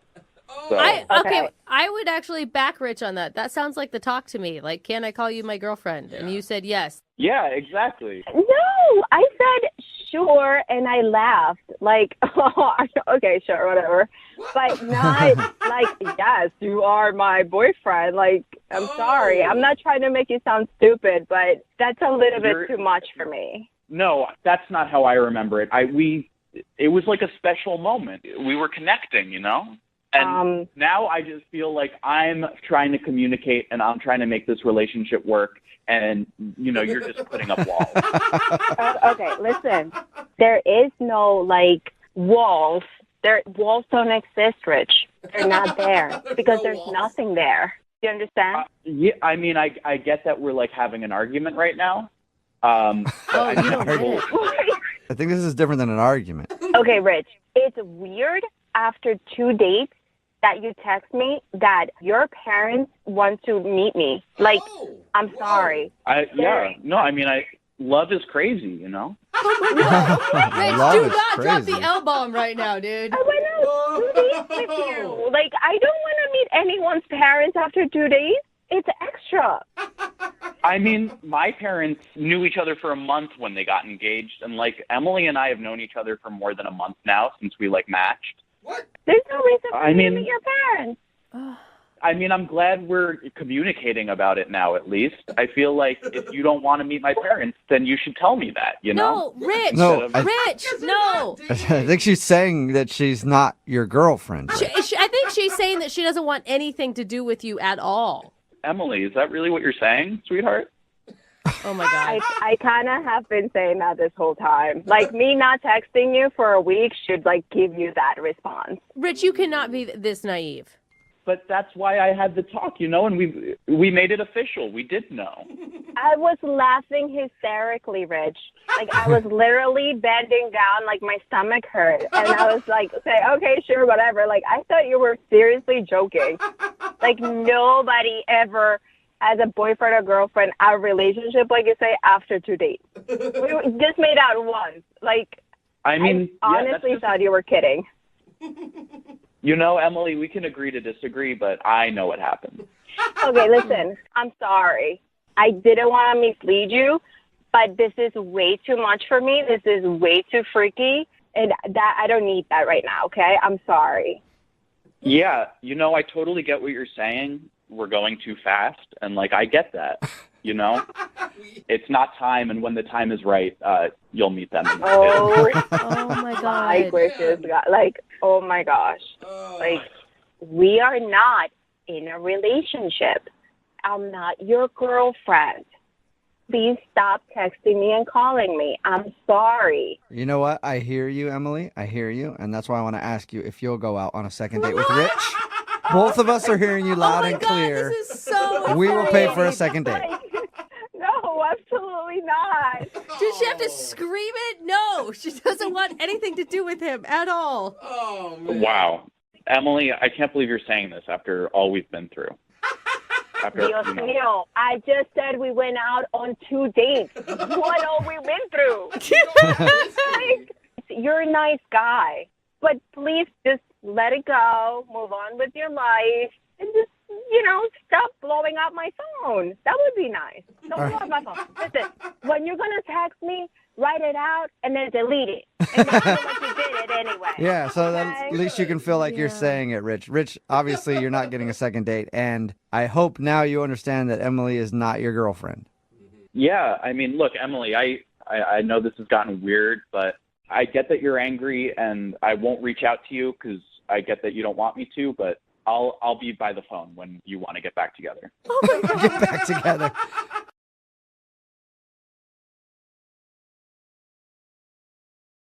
Lincoln South Food Hall in Bellevue. Fitness for foodies. From carb-loving meat eaters to vegan and everything in between, we've got you covered. Grab a quick lunch or come for happy hour. You'll leave craving more. Order online at LincolnSFH.com. Moving 92.5. Brooke and Jubal's second date update. In the dating world, everybody has their techniques for finding out if the person you're going on a date with is crazy or not. Yeah. Little tests, like I invite everybody I've been on a date with on a robbery spree. If they say no, obviously they're crazy. If they say yes, let's have a good time. It's kind of how I do it. But Kyle, who's on the phone today for a second date update, apparently has a different, more boring method, I think. Better. We'll find out about that in just a second. But first, Kyle, what's up, man? How are you? Hey, how's it going? Not bad. So before we get into your little technique on how you find out if a girl is crazy or not, where'd you meet the girl you want to call today? What's her name? Her name's Virginia, but she also goes by Ginny. Okay. And met her on Tinder. All right. Well, there you go. Crazy. That's not what. Then he would also be crazy. If That's- everyone on Tinder's crazy, then they're all dating crazies dating I crazies. think that's what's happening right now. Well, that's fine. All right. So you said in your email that you have like a standard first date that's kind of a test for people you go out with. What did you guys do? Yeah, so we went to coffee, and some people might think that's kind of boring, but I think you can tell a lot by what someone orders for coffee. And if it's like a grande ice sugar-free vanilla latte with soy, they're probably a high-maintenance person. I mean, maybe they're lactose intolerant, but So wait, you're judging people based on their coffee drinks? a little bit, yeah. I think you can get a good read for personality. Like, Okay. Oh, I think you can. I mean, anytime I've been at a coffee place and there's someone just arguing about like it's not 124.5 degrees, I'm like, that person is way too high strung. Absolutely. I want to know what the best coffee drink a date can order in your mind. just coffee, just a hot coffee. Okay. You don't think shows that low that means maintenance, I that guess? they're boring or basic? I mean, you could do whatever you want with it at the little prep bar, but that's your own prerogative. I just don't understand. If you're just getting coffee, why go to a coffee shop? You can make that at home. Well, it's fun. I mean, I don't think many people get asked to coffee dates anymore. Okay. Okay. About the environment, right? I'm guessing Virginia, who you went on a date with, passed your test because you want to call her for another date? Yeah, she just got a regular latte. Okay. Ooh, Oh, sexy. that's more than just coffee. I thought you were talking just black. Okay. And how was your actual date with her? It was fun. Another thing I did, I bought 2 little bottles of Bailey's for us and brought it to the coffee place. What? So wait, Okay. you're going to a coffee shop and trying to still get drunk? That's awesome. I like It's that. not. Just go to a bar. I don't understand you. No, because the bar doesn't have good coffee. At least go to a coffee shop. You know, you get the best of both. All right. The alcoholic in the room knows what it's up. Yeah, I know what's up. So did you guys drink the Baileys or? Yeah, she actually wanted some, Okay. which, I mean, that's a good clue. Okay. And everything went well, and we were discussing what we like, our hobbies and everything, and I actually have something in common with her grandpa. I collect campaign buttons from all over the world. Really? And, yeah. And I was like, I'd love to see his, and Wow. she wanted Wow. to see mine. Is that the reason you want to call her? Or do you just want to meet her grandpa so you guys can compare campaign buttons? Yeah, I'm using her for a grandpa. I actually have one of Fidel Castro from way back when in like the early 50s. Is that your most prized button? It is. Cool. Is it worth a lot of money? I have no idea. I haven't checked that out. It's priceless. You're not doing it for the money, you're doing Yeah. it for the love. I Okay. get it. They actually don't allow Castro's face on any pins in Cuba, so it's pretty rare to find one, and I have one. That's cool. I know, right? I mean, how many people do you know that have Fidel Castro campaign buttons? You're the only one. Yeah.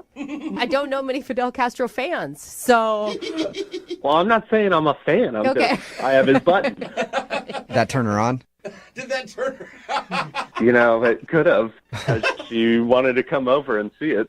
Oh, she so you did. went to your house No after the way. coffee date? We did, yes. Wow. Okay, so things were going real well. How was that?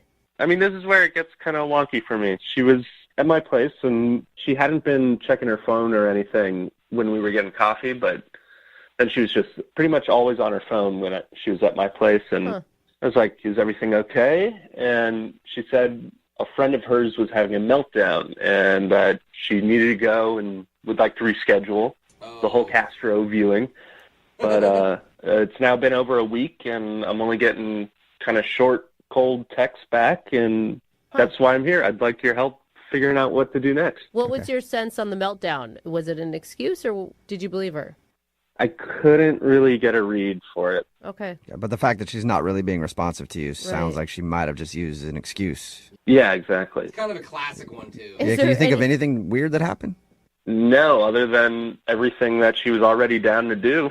You don't have any other strange collections in your house, right? Little collection of dust, but Okay. Yeah, I think that's okay. All right. Yeah.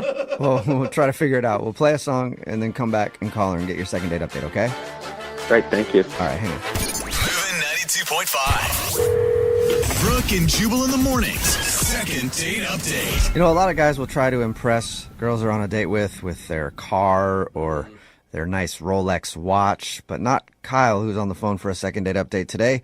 He tries to impress women with his vintage political campaign buttons. He's crushing it at retirement homes for sure.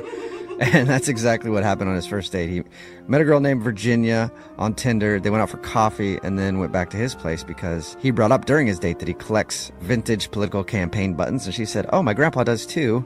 And so he wanted to show her some of his. They went to his place. Then she said she had an emergency and had to leave, and he hasn't really heard from her since. So we're going to try to get her on the phone and find out why. And for the record, if it's the political campaign buttons that turned her off, she's lame. Like, it's cool when people have really interesting, quirky hobbies. Thank you. Yeah, I'm on your side. That's all I'm saying. If you guys want to ever come by and see them yourself, I'm happy to let you in and show you around. Yeah. I support you, but not that much, maybe. Tweet me. Maybe I'll hit you Okay. back. All right. I'm going to dial her phone number right now. Okay, you ready? Yeah. All right, here we go.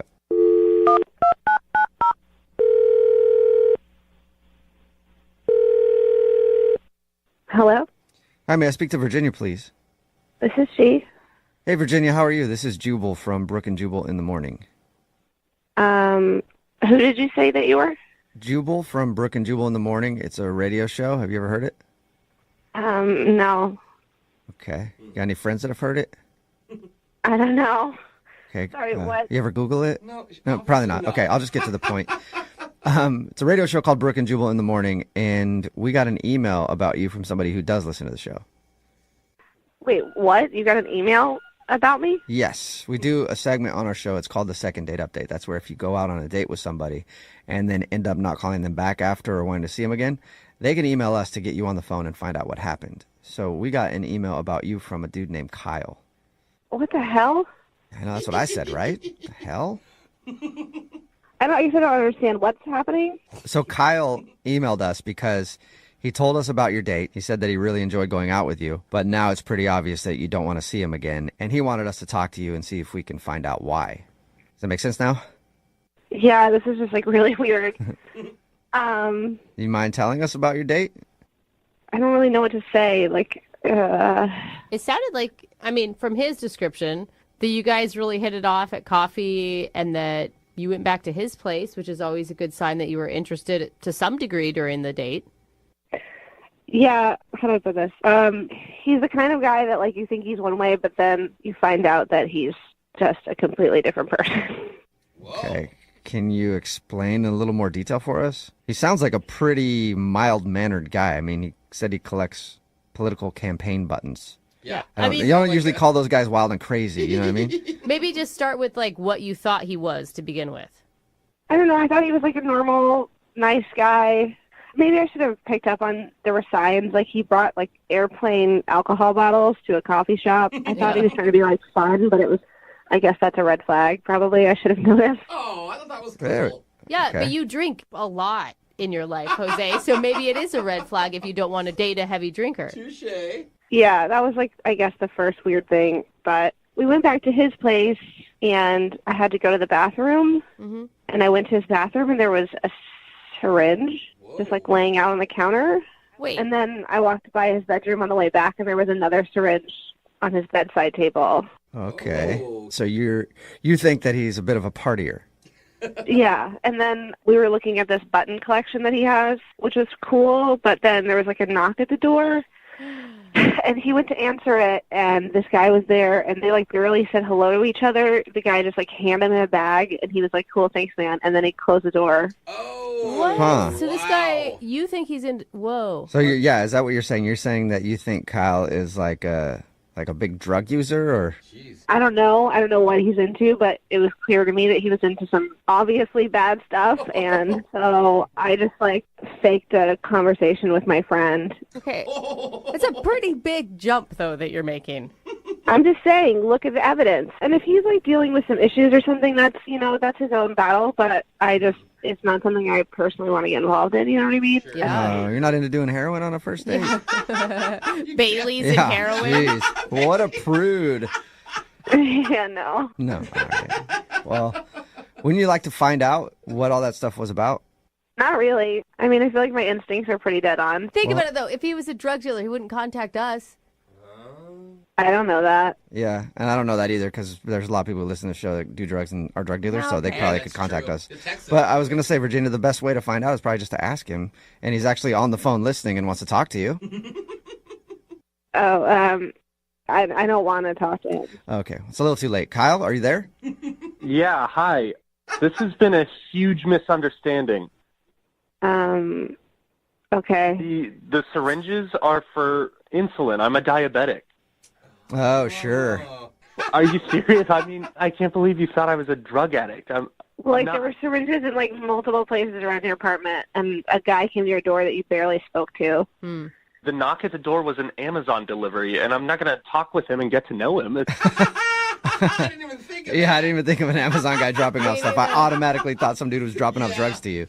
Wait, what about, you had, like, cleaning products, like, all over your apartment, and I went home and I Googled that, and it said that sometimes, like, drug dealers use cleaning products to, like, make their stuff or whatever. No. I cleaned my house earlier that day from, like, top to bottom. I just didn't put them away. That's a big assumption to go from cleaning products to meth lab. Well, I wouldn't have started there, but there's, like, 10 other signs. Like, there's just too many red flags, Kyle. Like, I'm not buying it. I'm sorry. Oh, you still don't believe him? Like, you brought alcohol to a coffee date. Like, what? You can't get through your day without... I can very much get through my day. That was just to, have some fun on a coffee date. You gotta believe me. This is crazy. I'm not Walter White. I'm not trying to judge you at all or your lifestyle, but, like, I watch a lot of documentaries I just feel like I know my instincts are right here. If he could produce like a medical card that says that he is diabetic, would that be good enough for you? I don't need to produce a medical card to be believed. You just got to trust me. I mean, I'm a diabetic. I don't have to trust you, and I really, honestly don't trust you. Like, I've seen it a million times. You, like, lure me into your apartment, you get me high on drugs, you, like, try and sell me out to prostitution. What? Damn, Kyle. I had no idea you were into so many. You're really like a drug dealer. You're human trafficking. You're doing all that. I'm not. I thought you were just like an innocent dude who wanted coffee and likes to collect buttons. But This is insane. damn, I was wrong. Women that don't read the room can, like, get involved in some messed up stuff. I'm not interested. But Virginia, I mean, come on. You've watched too many true crime documentaries. Like, on this case, I think, why would he contact us if he was ready to do all this illegal, shady stuff? He'd be a horrible criminal who would have gotten caught already. I don't know, but I'm sure it'll make a really interesting documentary, and I'm not interested in being a part of it. This is crazy. I don't know what else I could have done. I mean, I'm a diabetic. Have you ever done hard drugs before, Kyle? Not. Look at that pause. Listen to that pause. Yeah, now I'm pretty sure she's right. You could drive a truck through that pause. Oh, my God. Virginia, would you like to go on a second date with Kyle? We'll pay for it. Absolutely not. No. No. I'm not getting a second date because she thinks I'm a drug dealer? Yeah, a drug dealer who's going to get her high and prostitute her. Kyle? I'm a diabetic who likes collecting campaign buttons. Is that risky? I'm not buying it, dude. You better start covering your tracks more if you're going to try and pick up some chicks on the street and sell them out. Yeah, sounds like a perfect front to me, Kyle. What? Dude, I'm we're sorry, all going to man. be sorry when we see his mugshot one day, Yeah. though. Look, maybe everything you're saying is true. Maybe you are a diabetic and they were just cleaning products, but I'm just not willing to take that risk with my life. Like, this is it's my life. Wow. Sorry. Wow. All right. Good luck hiding under your blanket at home. Okay, well, Kyle, sorry, no second date, but it sounds like actually you might want to be thankful about that. Wow. All right, can I go now? Yeah, go now, be safe. Yeah, run. It's dangerous out there. We'll see you later, Virginia. Bye. Hey, Kyle? Yeah. I did not expect it to go down like that, man. I'm sorry. I guess I need to hide my syringes better. Yeah, hide your syringes better. I remember you said earlier we could come check out your campaign button collection. Yeah. Now that we know a little more about you, I'm more interested in coming over to check out the other stuff you got lying around, Oh, okay? come on. Hit me up. Jubal wants it. Yeah. Yeah, come on down. I'll give you the big drug tour. Yeah, you can tell he's totally a drug addict. I'll give you the big drug tour. Brooke and Jubal. Moving 92.5. Brooke and Jubal's second date update. I'm excited to talk to Aaron, the dude who wants to do a second date update today, because he accomplished something that I've never been able to accomplish, and I think a lot of guys have tried and failed at. Uh-oh. Aaron met a girl by putting his number on her car after he saw her get out of it and go in somewhere, and she actually called him back. Oh my You know how many times I've What? tried that, Aaron? Girls never call back. They usually just, I think, get the number and are creeped out and then throw it away, but she actually called him back. Aaron, how are you, man? I'm good. Thanks for having me on here, guys. Yeah, no problem. It's a pleasure to talk to you. I feel like I'm talking to some sort of celebrity because I've never known anybody that's actually gotten a call back from that. Did you write anything on the note that you left, or you just simply put your number in like, hey, I think you're No, hot? I just put my number on the windshield. And in all fairness, this has actually never worked for me before. And It's like the first time. But this girl was really hot, and I was like, you know what? Let's just try it and see what happens. Where did you include a headshot? I did not. Okay. Where were you? Where were you parked? I was just like at a fish and chips place and like just going to get some food. And she came out of the car and was a gorgeous girl. And I was like, oh, I need to try something. So That's impressive. Amazing, I know. Yeah. I've never heard of that working before in my life, so it's very rare, Aaron. So tell us about the girl that you went out with. What's her name? Wendy? Yeah, Wendy.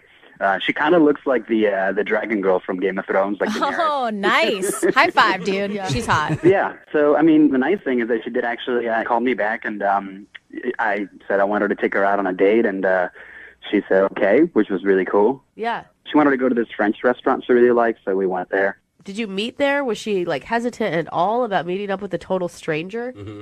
No, we just met there, and I mean, I told her like a little bit of what I looked like, and told her what I was going to wear, so that she could like pick me out at the restaurant. But that's daring. No, she was really kind of cool and easygoing. I could have been a real creep. But Yeah. I don't think I was. I know. I'm surprised she actually just was like, all right, cool, let's meet up. Yeah, I mean, I thought it went really well. I mean, you know, we had dinner. It was a nice dinner. And then I asked her if she wanted to, like, go for, like, a drive or something. And she said, sure. And so we just drove around my car for a bit and, like, looked at the skyline and stuff. Did you make it to like Make Out Point? You know, maybe Cary Park up in Did you Queen drive Anne? back to 1952 and go to Make Out At the Point? same time? Yeah. You guys neck. Is there Knock some kissing boots. going on? That is very trustworthy of her to like get in your. I don't know. That's kind of crazy. You're worried that she, about like, her a little bit. Well, yeah, when he's like, I am. yeah, you want to get in my car and go for a drive?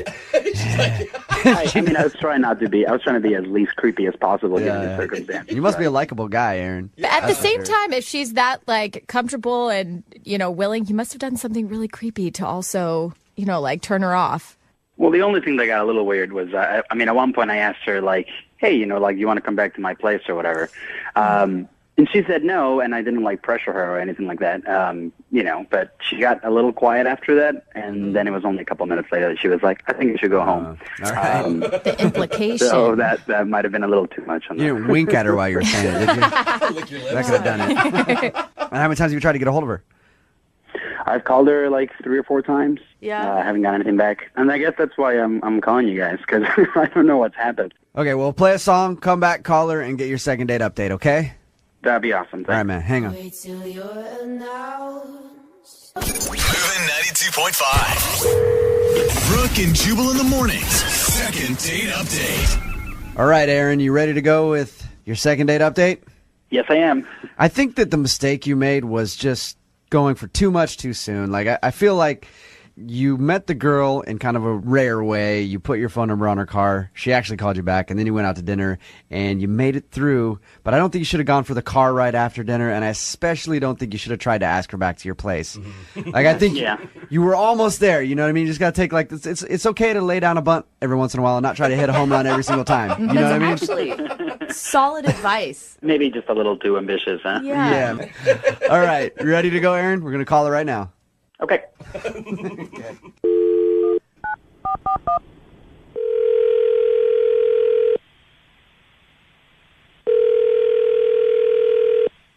Hello. Hi, can I speak to Wendy, please? This is Wendy. Hey, Wendy, how are you? This is Jubal from Brooke and Jubal in the Morning. I'm moving 92.5. Sorry? This is Jubal from Brooke and Jubal in the Morning show on the radio station Moving 92.5. How are you? What is this? We're a morning radio show, and we had a guy email us and say that he left his phone number on your car one day, and you actually called him back and went out for a date. And we were just calling you to see if we could talk to you about that for a second. Oh, God. Was that? That was just a terrible mistake. Oh, really? That's usually It was? not a... Your friends will always be like, you have to live, you have to live in the moment. Like, call a guy who leaves his number on your car. No, never again. Don't do it. Okay. All right, Wendy. advice. Hey, you know what? I like you, Wendy. You're direct and to the point. So, what didn't you like about him? What was so weird? You know what? It was going great. Actually, surprisingly, at the restaurant and everything, we decided to go for this drive, and, we're driving around, and I think I was, like, talking about work, like something completely unrelated. Uh-huh. And I was in the middle of something he asked me about, and all of a sudden he just interjects the middle of my sentence with, have you ever hooked up with a girl before? What? Really? He asked you that? That's pretty bold. Well, I don't know. What were you talking about specifically? What do you do for a living? It could have pertained to your job. Whatever. He was not listening to No, one it has word. nothing to do. No, definitely not. I mean, like, it was completely out of nowhere, and I just obviously was shocked, and he's like, yeah, I have a girl roommate, and why don't you come over? Maybe we'll just hang out and see what happens. Stop it. So, What? Wendy, he invited you back to his place to have a little menage a trois with his roommate. Well, that's definitely what it felt like. I mean, unless he just thought I was just going to...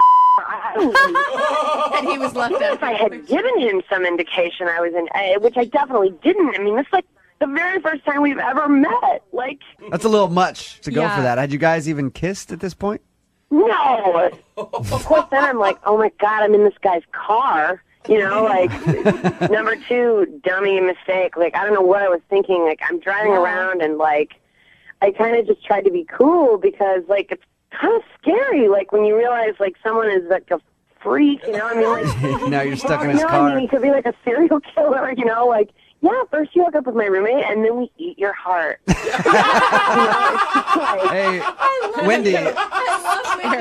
Wendy, are you sure that that's what he meant by the whole thing? I mean, I know what it sounds like, but are you sure that I'm that's sorry. What do you think that means? I don't know. It could have been completely innocent. So innocent. Jesus. Well, why don't we ask him? Because Aaron's actually on the other line, Wendy. Oh. Aaron, did you ask her to come over and hook up with your roommate Oh, God. on your first date? Aaron. What I said was, like, maybe we could just come and hang out with my roommate, and then we can see what happens. I was just trying to get to know you. Okay? You were like adventure. So you were. Have you ever hooked up with a girl? And I didn't hallucinate that, right? I mean, I did ask you that. I just wanted to know if you were interested. I'm just trying to get to know you. That's how you get to know people. Yeah, you were trying to get to know me, so you interrupted the response I was giving you to a question you asked me about my job to ask me if I ever go ahead and hit it with a gal. No, like your job is interesting and all, and like we can talk about that. But we're just getting to know each other. So I thought let's like bring it up a notch. Let's talk about something that has a little more substance to it. And feel each other out a little bit. Aaron, you don't have any shame at all. Like that's getting to know somebody for you is just diving right in like that. Aaron. Yeah, you should just go ahead and just be honest and like just get to the meaty stuff of a conversation. Has this worked for you in the past? Have you had a lot of threesomes in this manner? No, I haven't, and it's not even about that. Like, if you're not into girls or threesomes, whatever, I don't care. That's fine. I just wanted to get to know you and see, like, where the boundaries lie and kind of get to know who you are. Where the boundaries are? You don't think that's maybe, like, one of those sensitive topics, like religion and politics and, I don't know, threesomes? I'm okay to talk about religion and politics, too. It's not as exciting as threesomes, but, we can talk about my gosh. Okay, well, I actually really would care to know about religion and politics because that's the kind of thing I like to know about a person. Tells me a little bit about a person before I would go ahead and jump in bed with them and their roommate, for instance. Oh, awesome. And then let's talk about religion and politics all you want, and then we can talk about other stuff later if you want to. Oh, my gosh. Yeah, actually, I'm definitely not interested in that anymore, so. Oh. Cool. But now I know that, and now we can move past that. Now that we've got that all out of the way, Wendy, would you like to go on a second date with Aaron? We will pay for it. Now that you guys you know each other, you got all the weird, there's always that weird tension of, hey, does she hook up with girls when you go out with a girl? Now that we know, would you want to go out with Aaron again? We will pay for it. Absolutely not. Thank you so much for that generous offer of potential danger. No, I'm not interested in that. All right. Well, Aaron, unfortunately, you didn't get a second date, man. Sorry. I guess I just pushed it too far, huh? Just trying to get to know people. I guess. It's kind of strange, I know, but you shoved it over a canyon and it pummeled 5,000 feet down to the earth. Try to find a stranger, like there's clubs. I mean, people put out classifieds. Yeah. You don't just ask a stranger. Hey, Wendy. Yeah. We never did get an answer. Have you hooked up with a girl? Come on. You'll never know. Brooke and Jubal in the morning. Saying all I want from you is to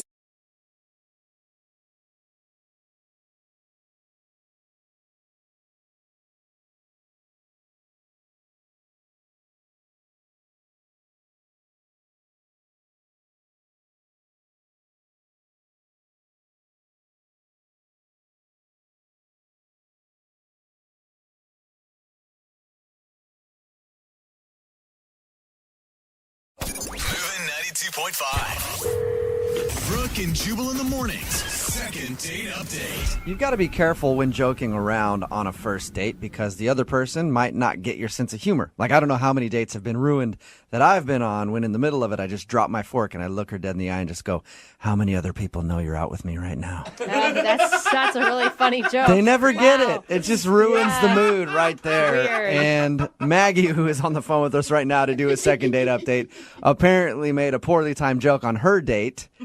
And she thinks that's why she's not getting a call back today. We'll find out what her joke is in a second. Hopefully it's as good as mine. But first, let's find out a little bit about the guy that she wants to call. Maggie, how are you? I'm good. How are you? Good. So you want to call a guy named Ray today? Well, actually, I want you to call him. Oh. That's a good Yeah, point. good point. I guess Yeah, that is she how the does pay second date attention. updates work, right? I call them. Well, you want me to call a guy named Ray today. Where'd you meet Ray? Ray and I met at a bar a couple weeks ago.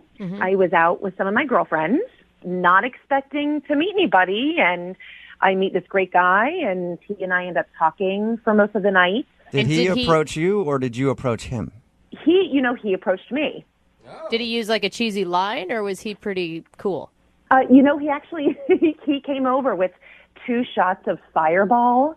Classy. Yeah, and he said, "Can I warm you up?" Ooh, nice. And that worked, huh?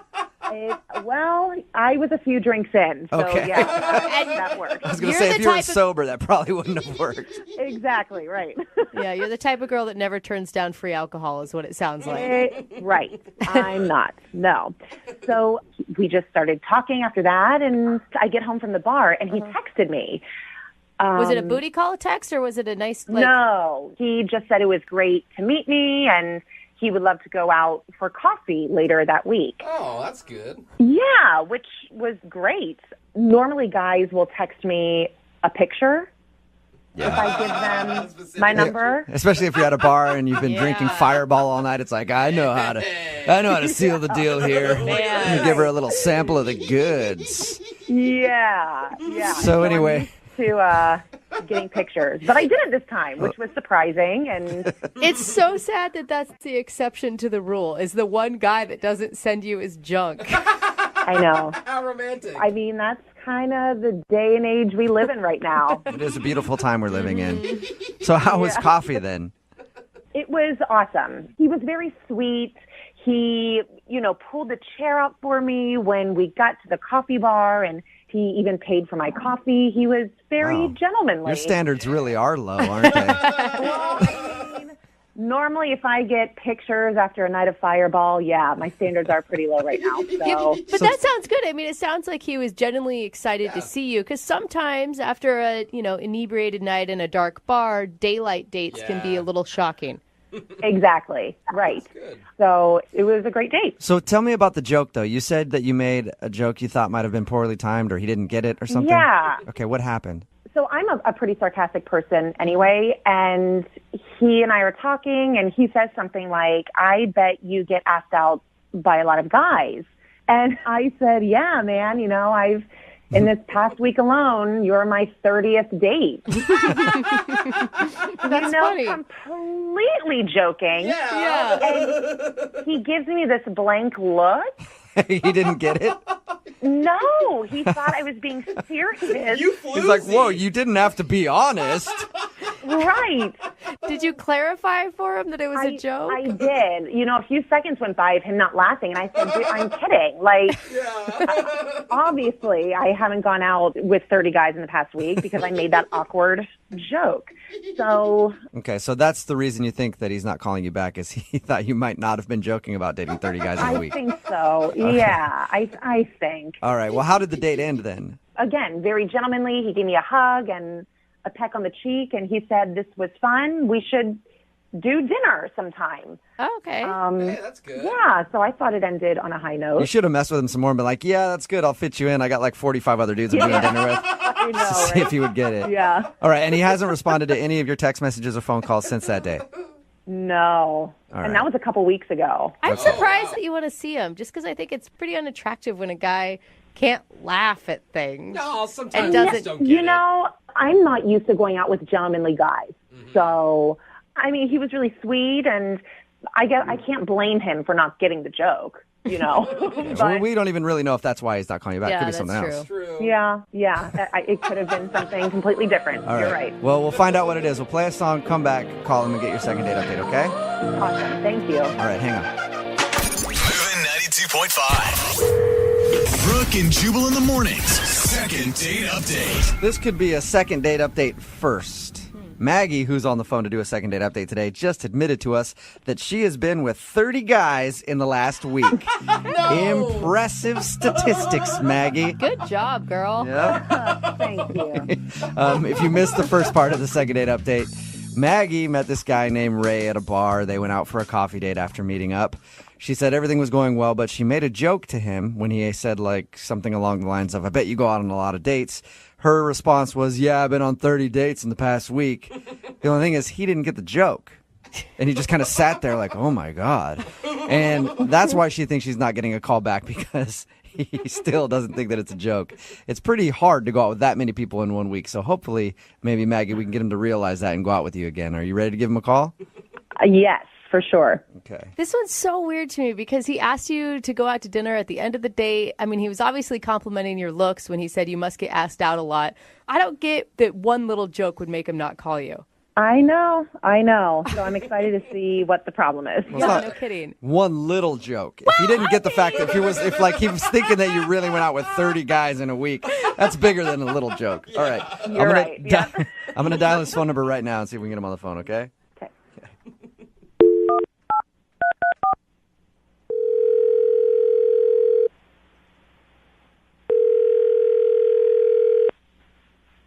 Hello? Hi, can I speak to Ray, please? Yeah, this is Ray. Hey, Ray, how are you? This is Jubal from Brooke and Jubal in the Morning. Who? Jubal from Brooke and Jubal in the Morning. It's a radio show. Okay. How's it going? Fine. Any idea why I'm calling you? No. We recently got an email about you from one of our listeners. Okay. Her name is Maggie, and you recently went out on a date with Maggie. Okay. Do you remember that happening? Yeah. Okay. Well, Maggie emailed us because she's wondering why you haven't given her a call back, especially at the end of the date when you were like talking about maybe meeting up for dinner or something. She hasn't heard from you, so she asked if maybe we could get you on the phone to find out why. Oh. Is there a reason you're not calling Maggie back? I mean, it's probably not going to work out. Oh, man, Ray. Why is that? I don't know. I don't think we're a good match. Is there a specific reason why you think that? Um, Ray, you're a hard guy to read. I agree. So why don't you at all? Why don't you think you guys would be a good match? I don't know. I mean, Maggie, she's a really nice girl. Probably one of the nicest girls I've met in a little while here, but she likes to do a lot of stuff. What do you mean by that? Like drugs? she didn't. No. Yeah. What do you mean by she likes to do a lot of No. stuff? Well, she just like, I don't know. We were talking about stuff, and she was saying all the things she likes to do. She likes to take cooking classes, and she like rides a bike, and she, I don't know, always goes out with her friends, and She sounds like a fun, interesting person by the things that you just said. Those sound like normal interests to me. You're right. She's totally interesting, normal person. I'm not very normal. Like, when she asks me what I like to do, I don't really like to do very much, and I don't hold it against her. So you don't have any hobbies or interests? I mean, I like watching TV, hanging around the house. Okay, maybe that's one of the things that she likes to do too. Did you talk to her about that? Well, I think probably she does, but I don't know if I could keep up with all that other stuff. You don't have to go biking with her or hiking or whatever she likes to Go do. hang out with friends. Yeah, I don't know. I could just tell. I think she deserves someone really amazing. Do you just and have I just don't know if I'm really up to snuff. You just sound like you just have really bad self-esteem, buddy. No, I mean it's not my fault that I'm like this. It's just it's probably the way I was raised. But I don't have a problem with it. I just don't think it maybe matches up with her lifestyle. Okay. But don't you think that's a decision she should make, not you for her? Because you don't know how she feels. Well, she might even be okay with it now, but I know that in a little bit she's going to see like what I see now, which is that, I mean, she's not going to like it. I mean, for instance, I don't want to be expected to do things. Hey, look, I am 100% with you on that, Ray. Whenever I'm in a relationship, it's the worst when you're expected to do things. But you don't know if she's going to ask you to go bike. You can, both have your own separate lives. We're just two totally different people. I mean, she's fun. She likes to do things, and I'm not. I'm just boring. So. Well, maybe, have you thought about this? Maybe if you date her, you could learn to do some activities that you like. See, that sounds like a lot of pressure right there. All right. Well, Ray, if that's not enough pressure for you, here's some more pressure. She's actually on the other line listening to this conversation and wants to talk to you. What? Hello. Hi, Ray. No emotion. Man, it really breaks my heart to hear you talk about yourself like that. I don't feel bad about it. I'm just boring, and you're not boring. So you don't want to date me. You're being really hard on yourself, Ray. Are you always like this? I'm not trying to be a downer. I'm just being realistic. Just how things are. Being honest. Well, I had a really great time with you a couple weeks ago, and talking to you now, you sound like a completely different person. I mean, when you asked me what I like to do, didn't you notice that it took me 10 minutes to get back to you on that? 10 minutes? You asked me what my interests were, and I realized I don't really do anything. I don't really have any interest. So, I don't know. I kind of feel like maybe I should look at that. Are you saying that your date with Maggie changed your whole perspective on life? I'm just looking at things a little differently now. Wow. Maggie. What did you do to this guy? I mean, Ray, you really don't think this about yourself. I just think I need to take some time with myself and just, I think you're really sweet, and I think you are really on to something. You're on to something. And Maggie, you keep doing what you're doing. You're on to something. You're living your life. Oh my So, God, poor Ray, let me ask you this, Ray. I will pay for a second date if you guys go out again. Will you go out with Maggie one more time? Oh. Oh, my gosh. Really likes you, Ray. She thinks you're interesting and fun and attractive. I do, Ray. I like that you're really sweet and you're gentlemanly. I mean, you pulled my chair out for me at the restaurant. Guys don't do that. So I would love to see you again. Oh, my gosh. But in that list, you forgot boring. Jeez. Oh, my God. Ray. I like doing boring stuff, too. I like sitting around doing nothing. That's fun for me sometimes. Now I feel like you're just saying that to impress me. That's how you really impress a lot of people. Yeah, no, I'm super boring. Ray, is there any way we can get you to go out with Maggie again? Come on. I mean, you're paying for it? Yes. Come on, Ray. You're in a slump. You need this. And you could be boring and she won't mind. Fine, but don't expect much. So is that a yes then? You'll go out with Maggie? Yeah. Yes! Congratulations, Maggie. You got a second date. I know. So you are excited about this? Well, yeah, I'm excited. It just sounds like he's in a mini slump. So I'm excited to help him get out of it. All right, good. Well, you can be Ray's slump buster then. I'm not in a slump. This is how I am. please don't expect more. Well, I'm excited to hear about how this whole date turns out with you guys. Me too. It's close to, a romance novel or something. I wouldn't be too excited. Brooke and Jubal in the morning.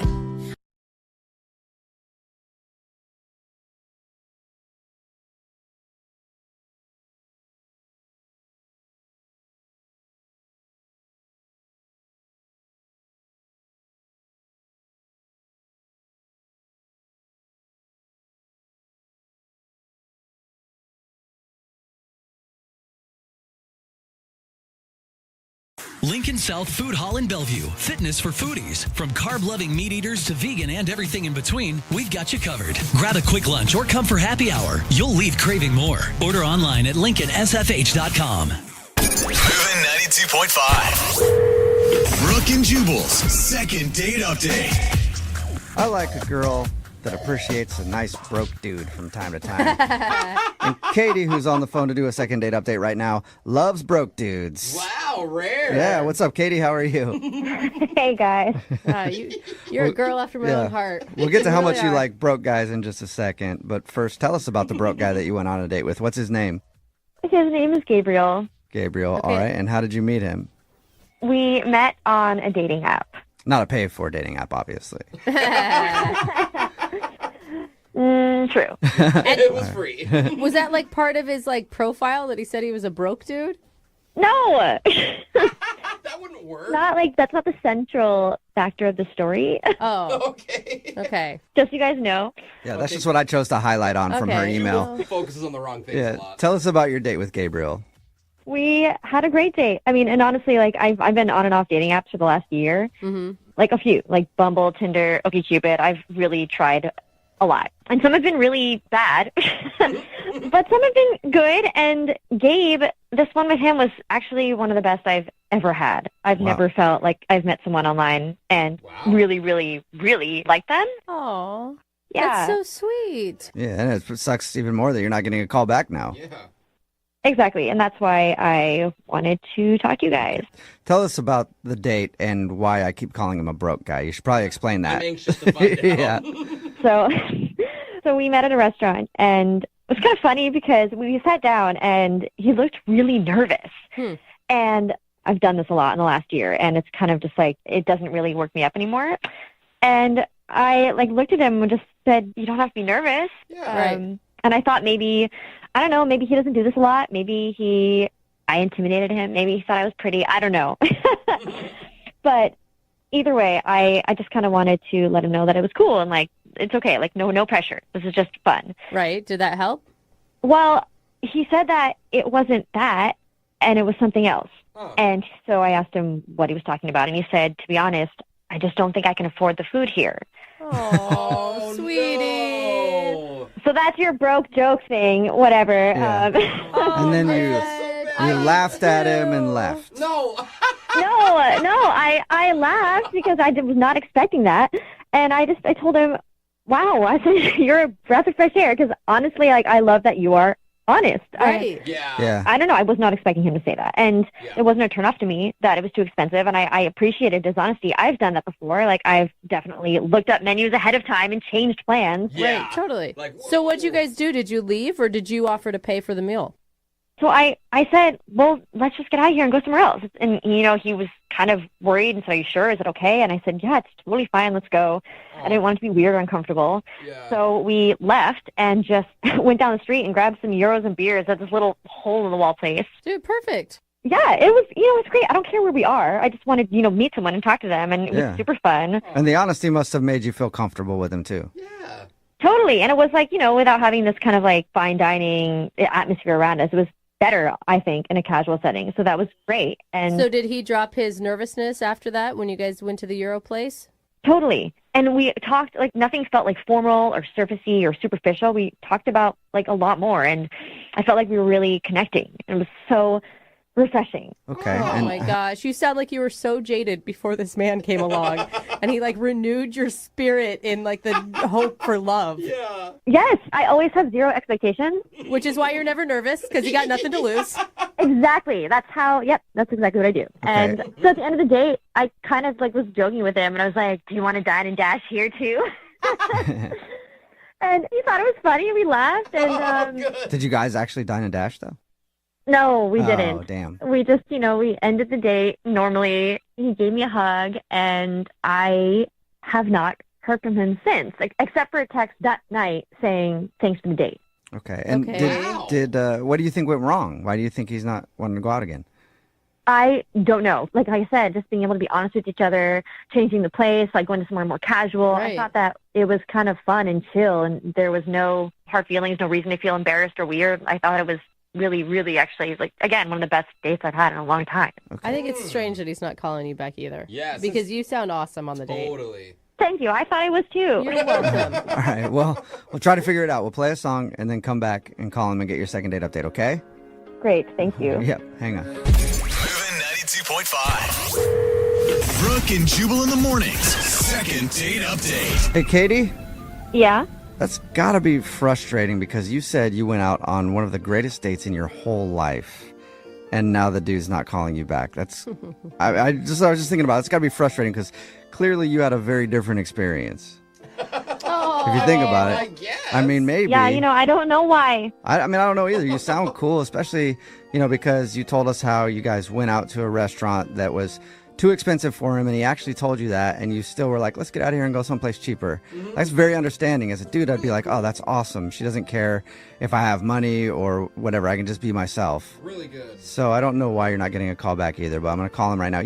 He didn't have enough money, so maybe he's just saving up money so he can take you on a better date next time, like the Olive Garden. Wow. Maybe take you to the gas station, buy you a Voss water. Maybe he's saving up for a Voss water. That's the fancy one in a glass bottle, Hey, you guys joke, but that's actually really romantic. If that was the case, I absolutely think that you should go to the gas station with him.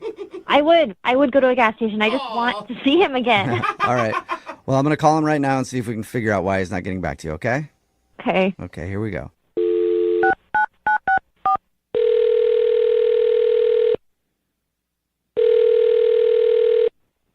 Hello? Hi, can I speak to Gabriel? This is Gabriel. Gabriel, how are you, man? This is Jubal from the radio show Brooke and Jubal in the Morning. Calling from where? Brooke and Jubal in the Morning. It's a radio show. Oh, okay. Okay. Any idea why a radio show's calling you, or do you get a lot of radio shows calling you?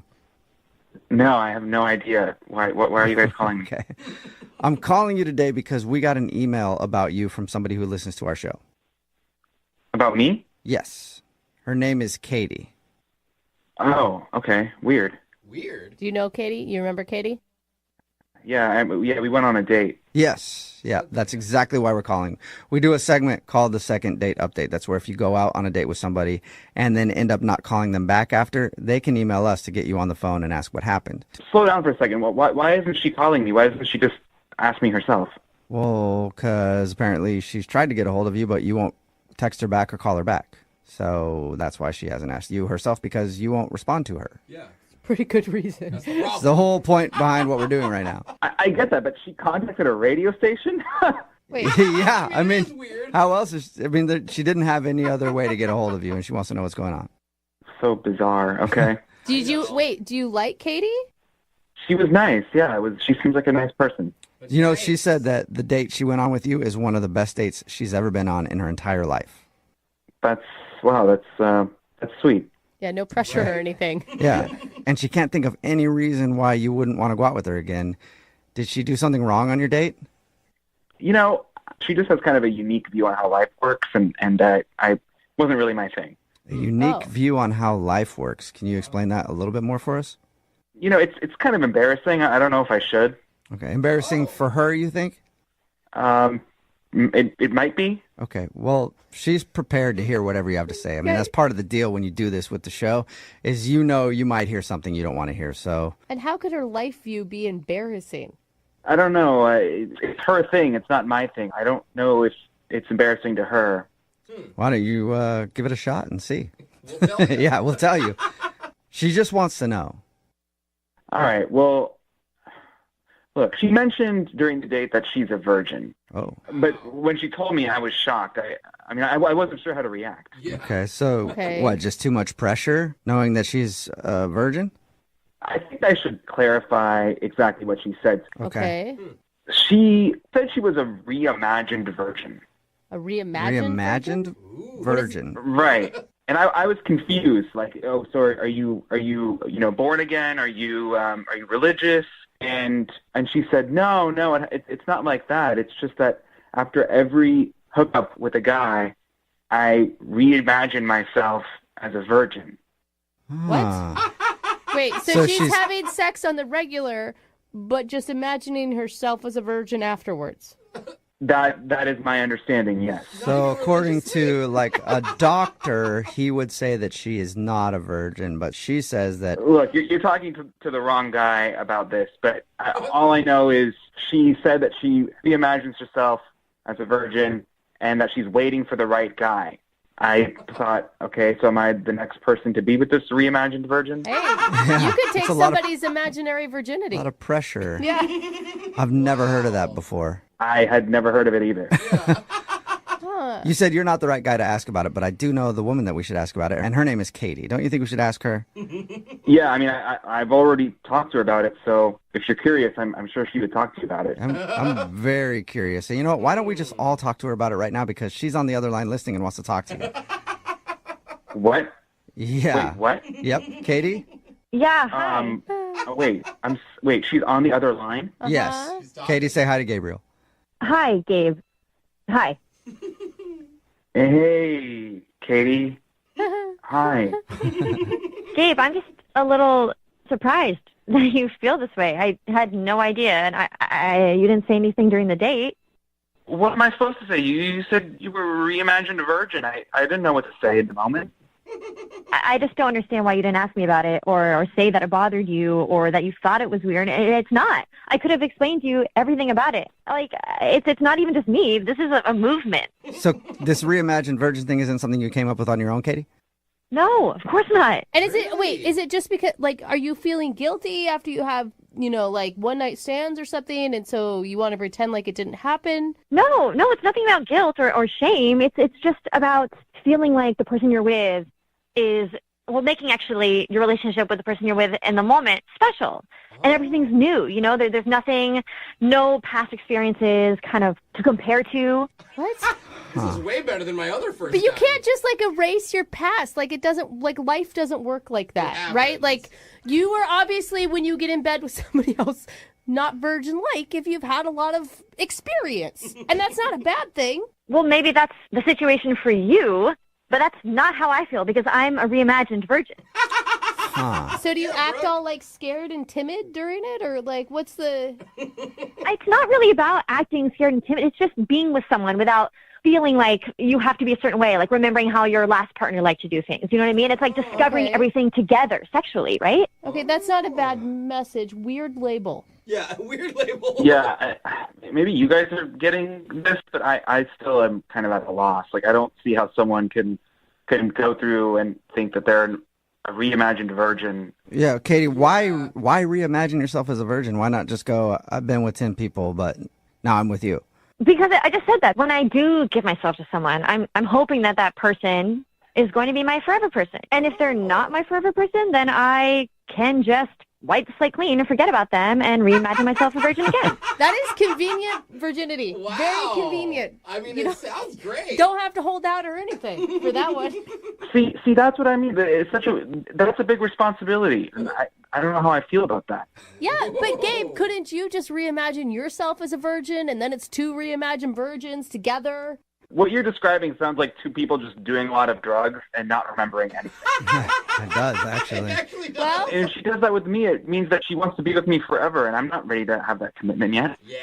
No, it's actually the opposite. There's no responsibility because, like I just said, if it doesn't work out, I am able to just wipe that slate clean. Yeah, I do see the pluses, but it still sounds weird to me. Okay, well, maybe it sounds weird to you because you've never tried it. I haven't. I'm going to do that. yeah. I'm going to reimagine myself a virgin right now, yeah. You said there's no religious connection, no religious affiliations. Age doesn't matter. Anyone can do it. Oh, Done. anyone. Number of people you've been with doesn't matter. Who cares the number, right? Done. I'm a virgin. Okay, you guys are laughing about this, but thousands of people are doing this, and it's not weird at all. Thousands? You know, Who are the marriages will thousands? probably I've never last heard a of this lot in my longer. entire life. Well, Gabriel, would you like to learn more about reimagined virginity and go on a second date with Katie? We'll pay for it. Katie, look, you are a nice person. I am not interested in another date. Oh, come on. The reimagined virgin thing is just too weird. See, too weird, or Katie, you could look at it this way. He's respecting your reimagined virginity and doesn't want to take that from you. Okay, I guess. Gabe, thank you for respecting my reimagined virginity. It just sounds. Yeah, You're welcome. It's too bad, Gabriel, because I feel like Katie the Virgin could have taught you a thing or two. Brooke and Jubal in the morning. Text in at 78592 says, can I be a reimagined millionaire? Sure, you can imagine yourself anything, I guess. Talking about today's second date update. If you missed it, Katie wasn't getting a call back from this dude named Gabriel. And when we called him, we found out why. She mentioned during her date that she is a reimagined virgin. Never heard anything like that before, but she explained it to us. It's not religious or anything, but after she hooked up with the guy, she just reimagines herself a virgin again to keep things new and exciting. So no matter what, she's always a virgin until the person she marries, and then she won't be a virgin. That's what she said. He thought the idea was extremely weird and didn't want the responsibility of taking somebody's reimagined virginity. Too much pressure there. A lot of imaginary responsibility. So no second date for them. Remember, if you want to do a second date update, all you have to do is email, and we will call the person who didn't call you back. Young Jeffrey's Song of the Week is coming up at 8:10.